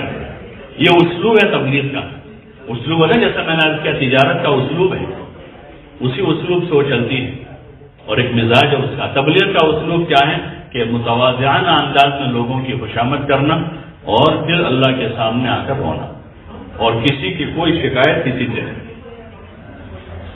کسی کی شکایت نہیں، کہ صرف اللہ ہی سے ہم شکایت کریں، تو پھر قلوب متوجہ ہوں گے، لوگ متوجہ ہوں گے، لوگ آئیں گے، پھر قریب ہوں گے، اور ہمارے اندر بھی کمال پیدا ہوگا، ہمارا عبادت کا ذوق بڑھے گا، دنیا کی محبت کم ہوگی، خواہشات کی محبت کم ہو جائے گی، پھر زندگی سادگی کی طرف آئے گی، زندگی، ہاں یہ نتیجہ ہے، زندگی سادگی کی طرف آئے گی، فکر آخرت بڑھے گی، عملوں کا شوق پیدا ہوگا، ہر قسم کی نیکیوں میں آدمی رغبت کرے گا، نماز میں، روزے میں، ذکر میں، عبادت میں، تلاوت میں، صدقہ خیرات میں، اور سارے نیکی والوں سے محبت پیدا ہوگی، سارے نیکی والوں سے محبت پیدا ہوگی۔ یہ اصل خاصہ ہے، جتنے قسم کی نیکیاں ہو رہی ہیں دنیا میں، سارے نیکی والوں سے آدمی کو محبت پیدا ہوگی، ذکر والوں سے بھی محبت ہوگی، اور علم والوں سے بھی محبت ہوگی، اور خدمت والوں سے بھی محبت ہوگی، آدمی ان کی بھی قدر کرے گا کہ نیکیوں کی محبت پیدا ہوئی، مطلق نیکیوں کی محبت ہے۔ جیسے مال کی محبت پیدا ہوتی ہے تو مال کسی بھی صورت میں ہو، زمین کی صورت میں ہو، دکان کی صورت میں ہو، ہوائی جہاز کی شکل میں ہو، مکان کی شکل میں ہو، تو ایسے نیکی سے محبت ہوئی ہے، تو وہ نیکی ذکر کی ہو، تلاوت کی ہو، عبادت کی ہو، علم کی ہو، صدقہ خیرات کی ہو، خدمت کی ہو، نیکی ہے۔ وہ نیکیوں سے اور وہ نیکی کرنے والوں سے محبت پیدا ہو جائے، اور یہ ہمارا سرمایہ ہے کہ نیک لوگوں سے محبت پیدا ہو، اور ہماری محبت نیک لوگوں کے دل میں پیدا ہو۔ جب بستی میں داخل ہوتے دعا پڑھتے ہیں، اللہم ارزقنا جناحا وحببنا الی اہلہا وحبب صالحی اہلہا الینا، کہ نیک لوگوں کے دل میں ہماری محبت پیدا ہو، اور ہر نیکی والوں کی محبت ہمارے دل میں پیدا ہو جائے، پھر کوئی مسئلہ نہیں، اور کام بہت آسان، جیسے پٹری پر ٹرین چلتی ہے ایسے کام چلے گا تیزی کے ساتھ، اور لوگوں کو فائدہ ہوگا۔ اس لیے ضرورت ہے کہ ہم اپنے مذاکروں کا محاسبہ کریں، بیان کرنے سے جری ہو کر نہ کریں۔ ڈرتے ہوئے کرنا. حضرت ابوبکر کا وہ قصے لکھے نا, ابوبکر رضی اللہ عنہ پورا صحیفہ جلا دیا 1000 حدیثوں کا. کیوں جلا دیا؟ ابوبکر ہیں صدیق جن کا لقب ہے, اور انہوں نے براہ راست حضور سے سنی, لیکن ڈر رہے ہیں کہ کہیں ہو سکتا ہے کہ کوئی بات 19-20 ہو گئی ہو اور اس میں آ گئی ہو اور میرے اوپر آ جائے گا سارا. آدمی ڈرتا ہے. یہاں پہ پولیس والے پکڑ کر کوئی بات پوچھتے تو آدمی 100 بار سوچتا ہے کیا بولنے کا کیا نہیں بولنے کا, پھنس نہ جائے کہیں. اور آدمی مفت میں پتہ نہیں کتنوں کے متعلق کیا کیا بول دیتا ہے. اس لیے ایک بزرگ ہیں وہ فرماتے ہیں کہ کسی آدمی کے بارے میں کوئی بات بول رہے ہو تو پہلے سوچ لو کہ یہ بات مجھے کسی محکمے میں کسی کورٹ میں ثابت کرنی ہے جو میں ابھی بول رہا ہوں, یا میں کوئی چیز لکھ رہا ہوں کسی کے بارے میں, تو پہلے اس بات کا محاسبہ کریں, سوچ لیں کہ یہ بات مجھے کل کو کورٹ میں ثابت کر کے دینی پڑے. اب آدمی بولے گا, اگر کسی کے لیے زبان کھولے گا, جانتا ہوگا پھر بھی نہیں بولے گا, نہیں میں مجھے بتا دوں, آپ بھی نہیں بولے گا. اس لیے ضرورت ہے کہ ہم جو بول رہے ہیں مذاکروں میں کیا بات بول رہے ہیں. ہاں, ہم بات کر رہے ہیں گھر گھر جا کر لوگوں سے کیا بات کر رہے ہیں کہ یہ وہی بات ہے جو ہمارے بزرگوں نے ہم کو بتائی سکھائی. پھر پوچھیں گے اور اس کے مذاکرے کریں گے تاکہ صحیح باتیں وجود میں آئیں. جب صحیح باتیں وجود میں آئے گی تو صحیح عمل آئے گا. اور ہمیں اس کے لیے جو ہے نا فضائل کی کتابیں دی کہ فضائل کو پڑھیں, فضائل کو سنیں گھنٹوں بھر. اس لیے کہ آدمی جو چیز پڑھتا ہے جو سنتا ہے وہی بولتا ہے. یہ انسانی فطرت, جو چیز بولتا ہے, جو چیز پڑھتا ہے, جو چیز سنتا ہے وہ بولتا ہے. اس لیے اجتماعی حلقوں میں مسجد میں بھی اور گھر میں بھی حلقے قائم کر کے ہم فضائل پڑھیں سنیں تاکہ ہم فضائل بولیں اور شوق پیدا ہو ہمارے اندر بھی امت کے اندر. تو کریں گے انشاءاللہ. اور جو ہمارے یہ مختلف امور ہیں وہ صرف دائرے کی حد تک نہ رہیں, وہ میدان عمل میں. اور میدان عمل میں لانے کے لیے مسجد کی جماعتیں ہیں, مسجد کی جماعتیں میدان عمل میں لانے کے لیے وہاں ہمارے پاس آدمی, ان آدمیوں کے ذریعے سے ہر محلے میں کام ہو. تو ہماری عمومی جو گھر گھر کی محنت ہے وہ بنیادی چیز ہے. اس کے ساتھ مختلف موقعوں میں جو ہے ہم مختلف طبقات امت جو ہے ان پر محنت کا نظام بنا اور اس کی کارگزاریاں یہ امت کا کام ہے. سب سے پہلی چیز یہ کہ امت کا عرب عجم یور کسی بھی زبان کا آدمی ہے, یہ سب کے لیے کسی بھی رنگ کا آدمی, یہ چیزیں جو ہیں یہ اللہ کی تقسیم ہے. مختلف لسانیں بنائی, زبانیں بنائی ہیں, اللہ نے تذکرہ کیا ہے, مختلف رنگ بنائے ہیں. اللہ نے دنیا کو جو ہے مزین کیا ہے الوان سے, رنگوں سے, زبانوں سے. لیکن ہماری محنت سب پر ہے, امت ہے, پوری امت کی محنت. اس لیے ضرورت ہے وسعت دینے کی محنت. گزشتہ سال بھی جو بات عرض کی گئی کہ مختلف ملکوں کے لوگ یہاں رہتے ہیں. افریقہ کے کتنے ملکوں کے لوگ یہاں رہتے ہیں مسلمان, ایسے ایشیا کے ملکوں کے مسلمان ہیں, ایسے اور دیگر ممالک کے مسلمان ہیں, عرب ملکوں کے مسلمان ہیں, شام کے ہیں, صومالیہ وغیرہ کے ہیں. تو ان کے اوپر محنت کا نظام بنے. اور یہ کسی نہ کسی مسجد کے اطراف میں رہ رہے ہیں جو بھی ہیں, چاہے مسجد ان کے گھر سے 2-3 کلومیٹر دور ہے لیکن ان کو کوئی مسجد تو لگتی ہے. تقسیم اگر ہماری اس طرح ہو جائے کہ ہر مسجد کا ایریا طے ہو جائے, بھائی جہاں قریب مسجدیں دور ہیں تو بھائی یہ مسجد کا ایریا چاہے 2 کلومیٹر تک, تو اس مسجد اور جماعت کو ہم مکلف کریں ترغیب کے راستے سے بھائی آپ یہ 2 کلومیٹر کے اطراف میں جتنے مسلمان ہیں ان کی فہرست بناؤ. اگر فہرست سے بن گئی تو محنت بہت آسان ہو جائے. مولانا کل فرمانا وہاں جو بھی کام کرنا ہوتا ہے اس کی فہرست بنواتے ہیں. جیسے اسٹوڈنٹ میں محنت کر رہے ہیں تو اسٹوڈنٹ کی فہرست بنواتے ہیں, ہر مسجد اور جماعت کو کہتے ہیں. تو 2 دن میں 4 دن میں پورے صوبے کی فہرست آ جائے. پورے صوبے کی تقریباً 5000 مسجدیں ہیں. اب ایک ضلع ہے اس کی 200 مسجدیں, اس ضلع میں 10 حلقے ہیں تو ایک حلقے میں 15 مسجدیں ہیں, اور ایک مسجد میں 15 آدمی کام کرنے والے, 10 آدمی کام کرنے والے. تو اپنے مسجد کے اطراف کے 10ویں والے کتنے گیا ان کے ناموں کے ساتھ, ان کے موبائل نمبر کے ساتھ وہ فہرست بنا لیتے. 11ویں میں اتنے ہیں, 12ویں میں اتنے ہیں, کالج میں اتنے ہیں, یونیورسٹی میں اتنے ہیں, میڈیکل میں اتنے ہیں, اور CA اتنے کر رہے ہیں, MBA اتنے کر رہے ہیں, MBBS اتنے کر, پوری فہرست تفصیل کے ساتھ آتی. اور پھر ان پر محنت شروع ہوتی ہے تو وہ ان کو گھر گھر جا کر ان سے ملاقاتیں کرتے ہیں. اسی طرح اور کوئی طبقے پر کسی کو کوئی جوڑ کرنا ہے تو ان کو کہتے ہیں بھائی آپ کے یہاں کہ پورے ضلع میں رکشے والے کتنے ہیں؟ تو ہر بسیدار جماعت ہمارے یہاں 10 ہے، کوئی کہتا ہے ہمارے 20 ہے، کوئی ہمارے 5 ہے، کوئی 3 ہے، تو پورے مل جل کر 1017 رکشے والے ہیں اس ضلع میں. یعنی 1017 پوری فگر آ گئی، راؤنڈ فگر نہیں. یعنی ایسا کل بہت سی چیزیں ایسی تھی جس میں یعنی 2 بات نہیں ہونی چاہیے، لیکن وہ ہوتا ہے 15-17. یہاں تک کہ خطے وار جماعت کا آیا مسئلہ کہ 8-9 خطے وار جماعت اجتماع میں کتنے ہو گئے؟ 8 یا 9. یعنی 8 یا 9 بہت بڑا فرق ہے. 8 تو 8 اور 9 تو 9. آپ دیکھیں امیگریشن میں اس میں ذرا ایک نمبر بدل جاتا ہے تو مسئلہ کھڑا کر دیتا نا. وہ 0 کی جگہ 9 آ گیا یا 9 کی جگہ 0 آ گیا تو پورا مسئلہ اٹک جاتا ہے. آن لائن آپ دیکھیں سارے کام کے ذرا ایک نمبر کا ڈفرنس آ گیا. آپ نے یعنی 50,000 روپے آپ کے آ رہے تھے وہاں سے، لیکن ایک نمبر غلط گیا تو آئیں گے؟ ارے آتے ہیں. تو ایسے ہمارا جو کام ہے وہ اس طرح سے بالکل بیدار مغزی کے ساتھ اور پورا یعنی یہ ہماری پورا نظام ہے. ایک ایک چیز کی ہمارے پاس یہ فہرست ہے. ہمارے ضلع میں اتنے آدمی جماعت لے کر چل سکے ایسے، اتنے آدمی جن کے 2 مرتبہ 4 مہینے لگے، اتنی ہماری مستورات ہے جن کا چلہ لگا ہوا، اتنے گھروں میں ہماری تعلیم ہے اور آئندہ ہماری محنت ہے، ہم اتنے گھر انشاءاللہ کر لیں گے. ایک ہدف ہے، ایک ہدف، اور جب اس ہدف کے ساتھ ہوگا تو دن بدن کام ہمارا تیزی کے ساتھ آگے بڑھے گا.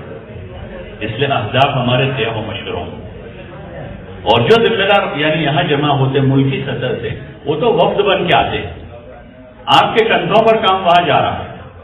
کوئی بڑی کمپنی ہوتی ہے نا، اس کے ڈسٹریبیوٹر ہوتے ہیں مثلا کہ بھئی بڑی کمپنی ہے، اس نے پورے ملک میں اس کو کام کرنا ہے تو پورے ملک کے 10 صوبے ہیں، 10 صوبوں میں ایک ڈسٹریبیوٹر طے کرتا ہے اور ڈسٹریبیوٹر کے ذمہ کام بھائی تم کو اتنا کام کرنا ہے. اب 8 آدمی تو خوب کام کر کے لائے لیکن 2 کام کے کر کے نہیں جائے تو کمپنی برداشت کرے گی ان کو؟ بولو نا بھائی. ارے بھائی برداشت کرے گی؟ اس کو برداشت نہیں کرے گی. یہ اللہ کا کام ہے. کس کا کام ہے؟ اللہ کا. امانت داری کا تقاضا یہ کہ ہم یہاں سے کھل کر تقاضے لے کر جائیں، اپنی کمزوریوں کو نہ دیکھیں کہ بھائی ہم نہیں کر پائیں گے یا زیادہ لے جائیں گے تو محنت کرنی پڑے گی. اللہ بھی کام ان سے لیتا ہے جو کام کرنا چاہتے ہیں، کام کرنا چاہتے. اس لیے دیکھو آپ دنیا کے ملکوں میں جن ممالک کے ذمہ داروں نے بزرگوں سے تقاضے لیے اور لے جا کر اپنے ملکوں میں چلائے تو اللہ کا فضل ہے کہ ان کے ملک دنیا کے تقاضے پورے کر رہے ہیں، اندرون ملک بیرون ملک. اور جن ملکوں کے ذمہ دار خود کمزور پڑے، انہوں نے ہمت نہیں کی تو باوجود ہے کہ ان کے ملکوں میں صلاحیت تھی لوگوں میں، لیکن وہ صلاحیتیں استعمال نہیں ہوئی اور انہوں نے جو ہے ان کو کام کو صحیح رخ نہیں دیا تو پھر اللہ پاک نے ان کو برداشت نہیں کیا، ان کو مہلت دی، ان کو موقع دیا کہ بھائی وہ کام کریں. اس لیے امانت داری بہت بڑی چیز ہے. امانت داری اور ذمہ داری کا احساس، گھبراوے نہیں، تقاضوں کو لیں اور لے جا کر دیں. اور کسی چیز میں اگر ہمارا کام نہیں ہو رہا ہے تو جہاں ہو رہا ہے ان سے ہم سیکھیں. بھائی کوئی کام ہے ہمارے حلقے میں قابو میں نہیں آ رہا، مثال کہ بھائی گھر گھر کی ملاقاتوں کا نظام ہے، ہمارے یہاں قابو میں نہیں آیا، 1 مرتبہ 2 مرتبہ 10 بار ہم نے، تو ہم جہاں قابو میں ہیں ان سے کہیں کہ بھائی آپ ہم کو طریقہ بتاؤ کہ آپ نے کیسے کیا. دنیا کے کاموں کے بارے میں ایسا ہی کرتے رہو.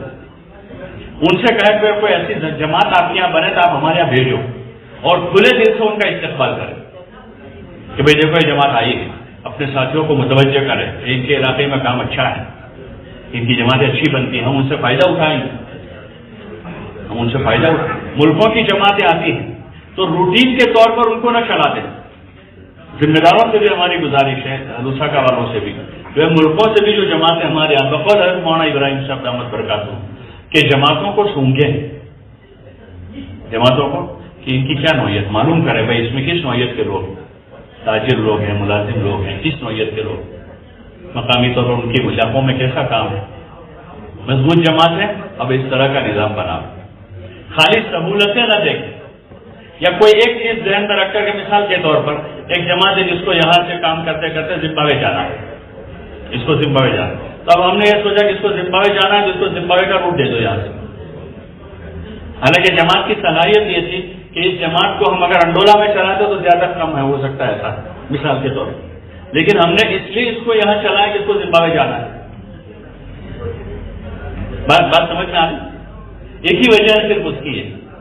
حالانکہ اس جماعت میں اس نوعیت کی جماعت ہے کہ اگر اس کو اس علاقے میں ڈالا جائے تو وہاں کام جمائیں گے، وہ مسجد وار جماعت ہے وہاں وجہ اور وہاں کام اٹھے گا، کام مضبوط شکل ہے تو پھر اس کو ہم اس طرح سے روک دیں گے، چاہے پھر ان کو دوبارہ یہاں آ کر اپنا سفر کر لینا پڑے. تو اس لیے گزارش ہے. اور علاقوں میں جو جماعتیں جا رہی ہیں تو یہ نہ ہو کہ ہم ان کو صرف 2 وقت کی دعوت کا نظام کر لیا، کھلا دیا پلا دیا. یہ تو ہمارا اخلاقی فریضہ ہے. کوئی غیر مسلم بھی ہمارے یہاں آتا ہے تو ہم اس کو کھلائیں گے پلائیں گے. مسلم معاشرے کا یہ اخلاقی فریضہ ہے کہ کوئی مہمان ہے تو اس کو کھلانا پلانا، اس کی راحت کا انتظام کرنا. باقی نصرت یہ ہے کہ ان جماعتوں کے ساتھ ہم خود رہیں، ذمہ دار حضرات قربانی دیں. جب ذمہ دار دیں گے تو پھر نیچے کی سطح کے ساتھی بھی آئیں گے، پھر ان کی بھی ترتیبیں بنا. یہ نہیں کہ بھائی 4 مہینے تو 4 مہینے آپ ہی رہیں گے ساتھ میں، بلکہ ہم نے آدمی تیار کریں کہ ابتدا میں آپ مثلا 3-4 دن ساتھ میں رہے اور رہتے رہتے آپ نے جماعت کو سمجھایا، مقامی اور ساتھیوں کو متوجہ کیا، پھر نصرت کا نظام بنایا کہ ان کے ساتھ ہر وقت 2 ساتھی رہے، 10 دن کے لیے، 15 دن کے لیے، 4 دن کے لیے، 2 دن کے لیے نصرت میں ان کے ساتھ لگا، تاکہ زبان کا جو مسئلہ ہے کہ مقامی لوگوں میں کام کرنے کے لیے جماعت کو ترجمانی کی ضرورت پڑتی ہے تو مقامی لوگوں میں اچھا کام ہو جائے، مقامی حالات سے واقف ہیں. نصرت کے ساتھی بھی صرف خدمت کے لیے نہ رہے. بعض مرتبہ جو ساتھی 2 آدمی ان کے ساتھ جڑتے ہیں ان کا ذہن ہر وقت خدمت کا ہی ہوتا ہے، تو وہ جماعت تو ہوتی ہے اپنا نظام کرنے والی، لیکن وہ ان کو ہر وقت خدمت میں لگائے گا. تو صرف خدمت ضرور کرنی ہے، لیکن وہ صرف خدمت کے ذہن سے ساتھ میں نہ ہو کہ وہ 24 گھنٹے خدمت کا تو کوئی بھی کام اس کے لیے تیار ہے، لیکن ان کو ملاقاتوں میں لے جانا ہے، گشتوں میں پھرانا ہے. تو جماعت تقاضا بھی کرتے ہو کیا کہ رکھنے ہمارے قابو میں نہیں آئے گا، یہ تمہارے قابو میں آتا ہے، تو وہ تو اور زیادہ کمزور کر دیتے ہوں. 2 آدمی مقامی ساتھ میں جڑے ہیں لیکن ان کا ذہن صرف خدمت کا ہے، تو وہ جماعت کو خوب راحت پہنچاتے ہیں، کھلاتے ہیں پلاتے ہیں، دور دراز سے کھانا پکا کے لاتے ہیں. لیکن جب کام کی، ملاقاتوں کی، گشتوں کی، نقد جماعتوں کی بات آتی ہے تو وہی 2 آدمی جو ہے ان کو کمزور کر دیتے. بلکہ کام کی فکر رکھنے والے کہ ملاقاتوں میں اس کو استعمال کرنے کی شکل بناوے، نقد جماعتیں بنانے کی شکل بناوے، پرانے ذمہ داروں سے ملاقاتیں کرنے کی شکل بناوے، وہ خواص اور خصوصی ملاقاتوں کا نظام کہ دیکھو ابھی صاحب اس مسجد میں جو ہے نا 4 آدمی خواص قسم کے ہیں، ان کی ملاقات کا نظام کرنے کا عقل ہے. اگلے دن کے یہ تقاضے ہیں. یہاں ہمارے 4 پرانے ساتھی ہیں جو بیمار ہیں، معذور ہو گئے، ان سے ملاقات کرنی ہے. فلاں جگہ ایک دکان ہے جو ہمارے پرانے ساتھی مرحوم ہو چکے، ان کے 2 بچے وہاں ہوتے ہیں، ان سے جا کر ملنا ہے. ہمارے اس علاقے میں فلاں جگہ ایک مدرسہ ہے، وہاں خصوصی ملاقات کے لیے مدرسے کے علماء کے پاس جانا ہے. وہ تقاضا ان کو دے اور استعمال کی شکلیں بنا، کیونکہ مقام پر ہیں، یہ یہاں کے اونچ نیچ سے واقف ہیں، اس لیے اس کا نظام کرے. اور جتنا دیکھو یہ راستہ ایسا ہے کہ جتنا لگائیں گے اتنا اضافہ ہوگا. اس سے نہ گھبرائیں کہ ہمارے پاس عملہ نہیں ہے، ہمارے پاس ساتھی نہیں ہے. ہم پیچھے 40 سال پیچھے جا رہے ہیں. 40 سال پیچھے جا کر ہم جب دیکھیں گے کہ جو کام کرنے والے تھے وہ اکیلے تھے. جب جماعت آتی تھی وہ 40 دن فارغ ہو جاتے تھے بیچارے کہ بھائی جماعت آئی ہے، سال بھر میں ایک جماعت ہمارے پاس، پتہ نہیں پھر کب آئے گی. وہ فارغ ہو کر ان کے ساتھ لگ جاتے کیونکہ نصرت والے کوئی اور ہوتے نہیں. اس لیے ملکی سطح پر جو ہے نصرت کا نظام مضبوط ہو، چاہے اس میں باہر کی بیرونی جماعتیں ہوں یا ہماری اندرونی جماعتیں ہوں، اور وہ جماعتیں چاہے ایشین بھائیوں کی ہو یا افریقن ہو، اس کو ہم جماعت ہی کی نظر سے دیکھیں، فرق نہ کرے کہ ایشین یا افریقن، بلکہ یہ نظر سے ضرور دیکھیں کہ یہ جماعت کمزور ہے مضبوط ہے. مضبوط جماعت ہے تو اس سے فائدہ اٹھانے کی کوشش کریں، اور کمزور جماعت ہے تو اس کو فائدہ پہنچانے کی کوشش کریں. یہ نصرت ہے کہ مضبوط ہے تو ہم فائدہ اٹھائیں گے، ان سے ہم کام سیکھیں گے، ان سے نقد جماعتیں بنوائیں گے، پرانے ذمہ داروں کے پاس ان کو لے کر جائیں گے، اور نئے ساتھی ہیں تو ہم ان کے ساتھ لگ کر ان کو گشت کرنا کیسے کرنا، اعلان کیسے کرنا، تعلیم کیسے کرنی ہے، سیکھنے سکھانے میں، قرآن شریف کے حلقوں میں نماز اور وضو کے سیکھنے سکھانے میں ہم تعاون کی شکل پیدا کریں. تو اس لیے آپ حضرات سے ایک درخواست یہ تھی کہ نصرت کا نظام مضبوط کریں. اور جو مشورے میں جیسے کل رات کی مذاکرہ ہوا کہ یہ جو ملکی مشورہ ہمارا ہے، ملکی مشورہ ہے، اس کے کچھ امور تو طے ہیں. جو سب جگہ کامن ہوتے ہیں تقریباً دنیا بھر میں. جیسے ہر ملک میں ہر علاقے میں ملکوں کے تقاضے ہوتے ہیں، یعنی بیرون جماعتیں. پہلا ہی امر ہمارا عموماً یہ ہوتا ہے سب جگہ کہ بھائی بیرون ملکوں کے تقاضے، پھر اندرون کے 4 مہینے چلے کی جماعت، اندرون ملک 4 مہینے چلے کی جماعت. پھر ہوتا ہے کہ مستورات کا مستقل ہمارا ایک کام کا نظام ہے، مستورات میں کام، تو اس میں پھر مستورات کی 6 روزہ 10 چلے کی جماعتیں عروج کے اعتبار، اور مقامی کام میں ہر گھر میں ان کی تعلیم زندہ ہو، اور مختلف مقامات پر جو ہے فضائل کی تعلیم کے اجتماعی ہفتہ واری حلقے قائم ہو. یہ ہمارا ایک امر ہے. پھر ایسے ہی طبقات میں محنت ہے، اس میں اسٹوڈنٹس ہیں آپ کے یہاں جیسے دیگر ملکوں کے لوگ بچے، تو یہ امور تو آپ کے لکھے ہوئے رہیں اور باری باری یہ امور کا مذاکرہ ہو. باقی جو بہت ساری چیزیں وہ تو ہمیں حلقوں کی سطح پر حل کر لینی. اب تو سب جگہ عملہ بن گیا. جیسے کل بات ایک مثال کے طور پر عرض کر رہا ہوں کہ بھائی ہماری جماعتیں بنی، ان جماعتوں کی نصرت اور اس کے لیے تقاضا ہے. تو پہلے یہ ہوتا تھا جب 4 مہینے کی جماعت بنتی تھی ہمارے یہاں ضلع میں، تو وہ اس تقاضے کو ضلع میں لاتے تھے کہ بھائی ہماری 4 مہینے کی جماعت ہے، اس کی نصرت کر دی. تو ضلع سے 2-4 جماعتیں مہینے سال بھر میں جاتی تھی، تو ان کی نصرت ضلع والے کرتے تھے. اب ہر حلقے سے 5-6 جماعتیں جاتی ہیں، تو پھر انہوں نے وہ تقاضا حلقے والوں کو دے دیا کہ اس کو اب ضلع میں مت لاؤ.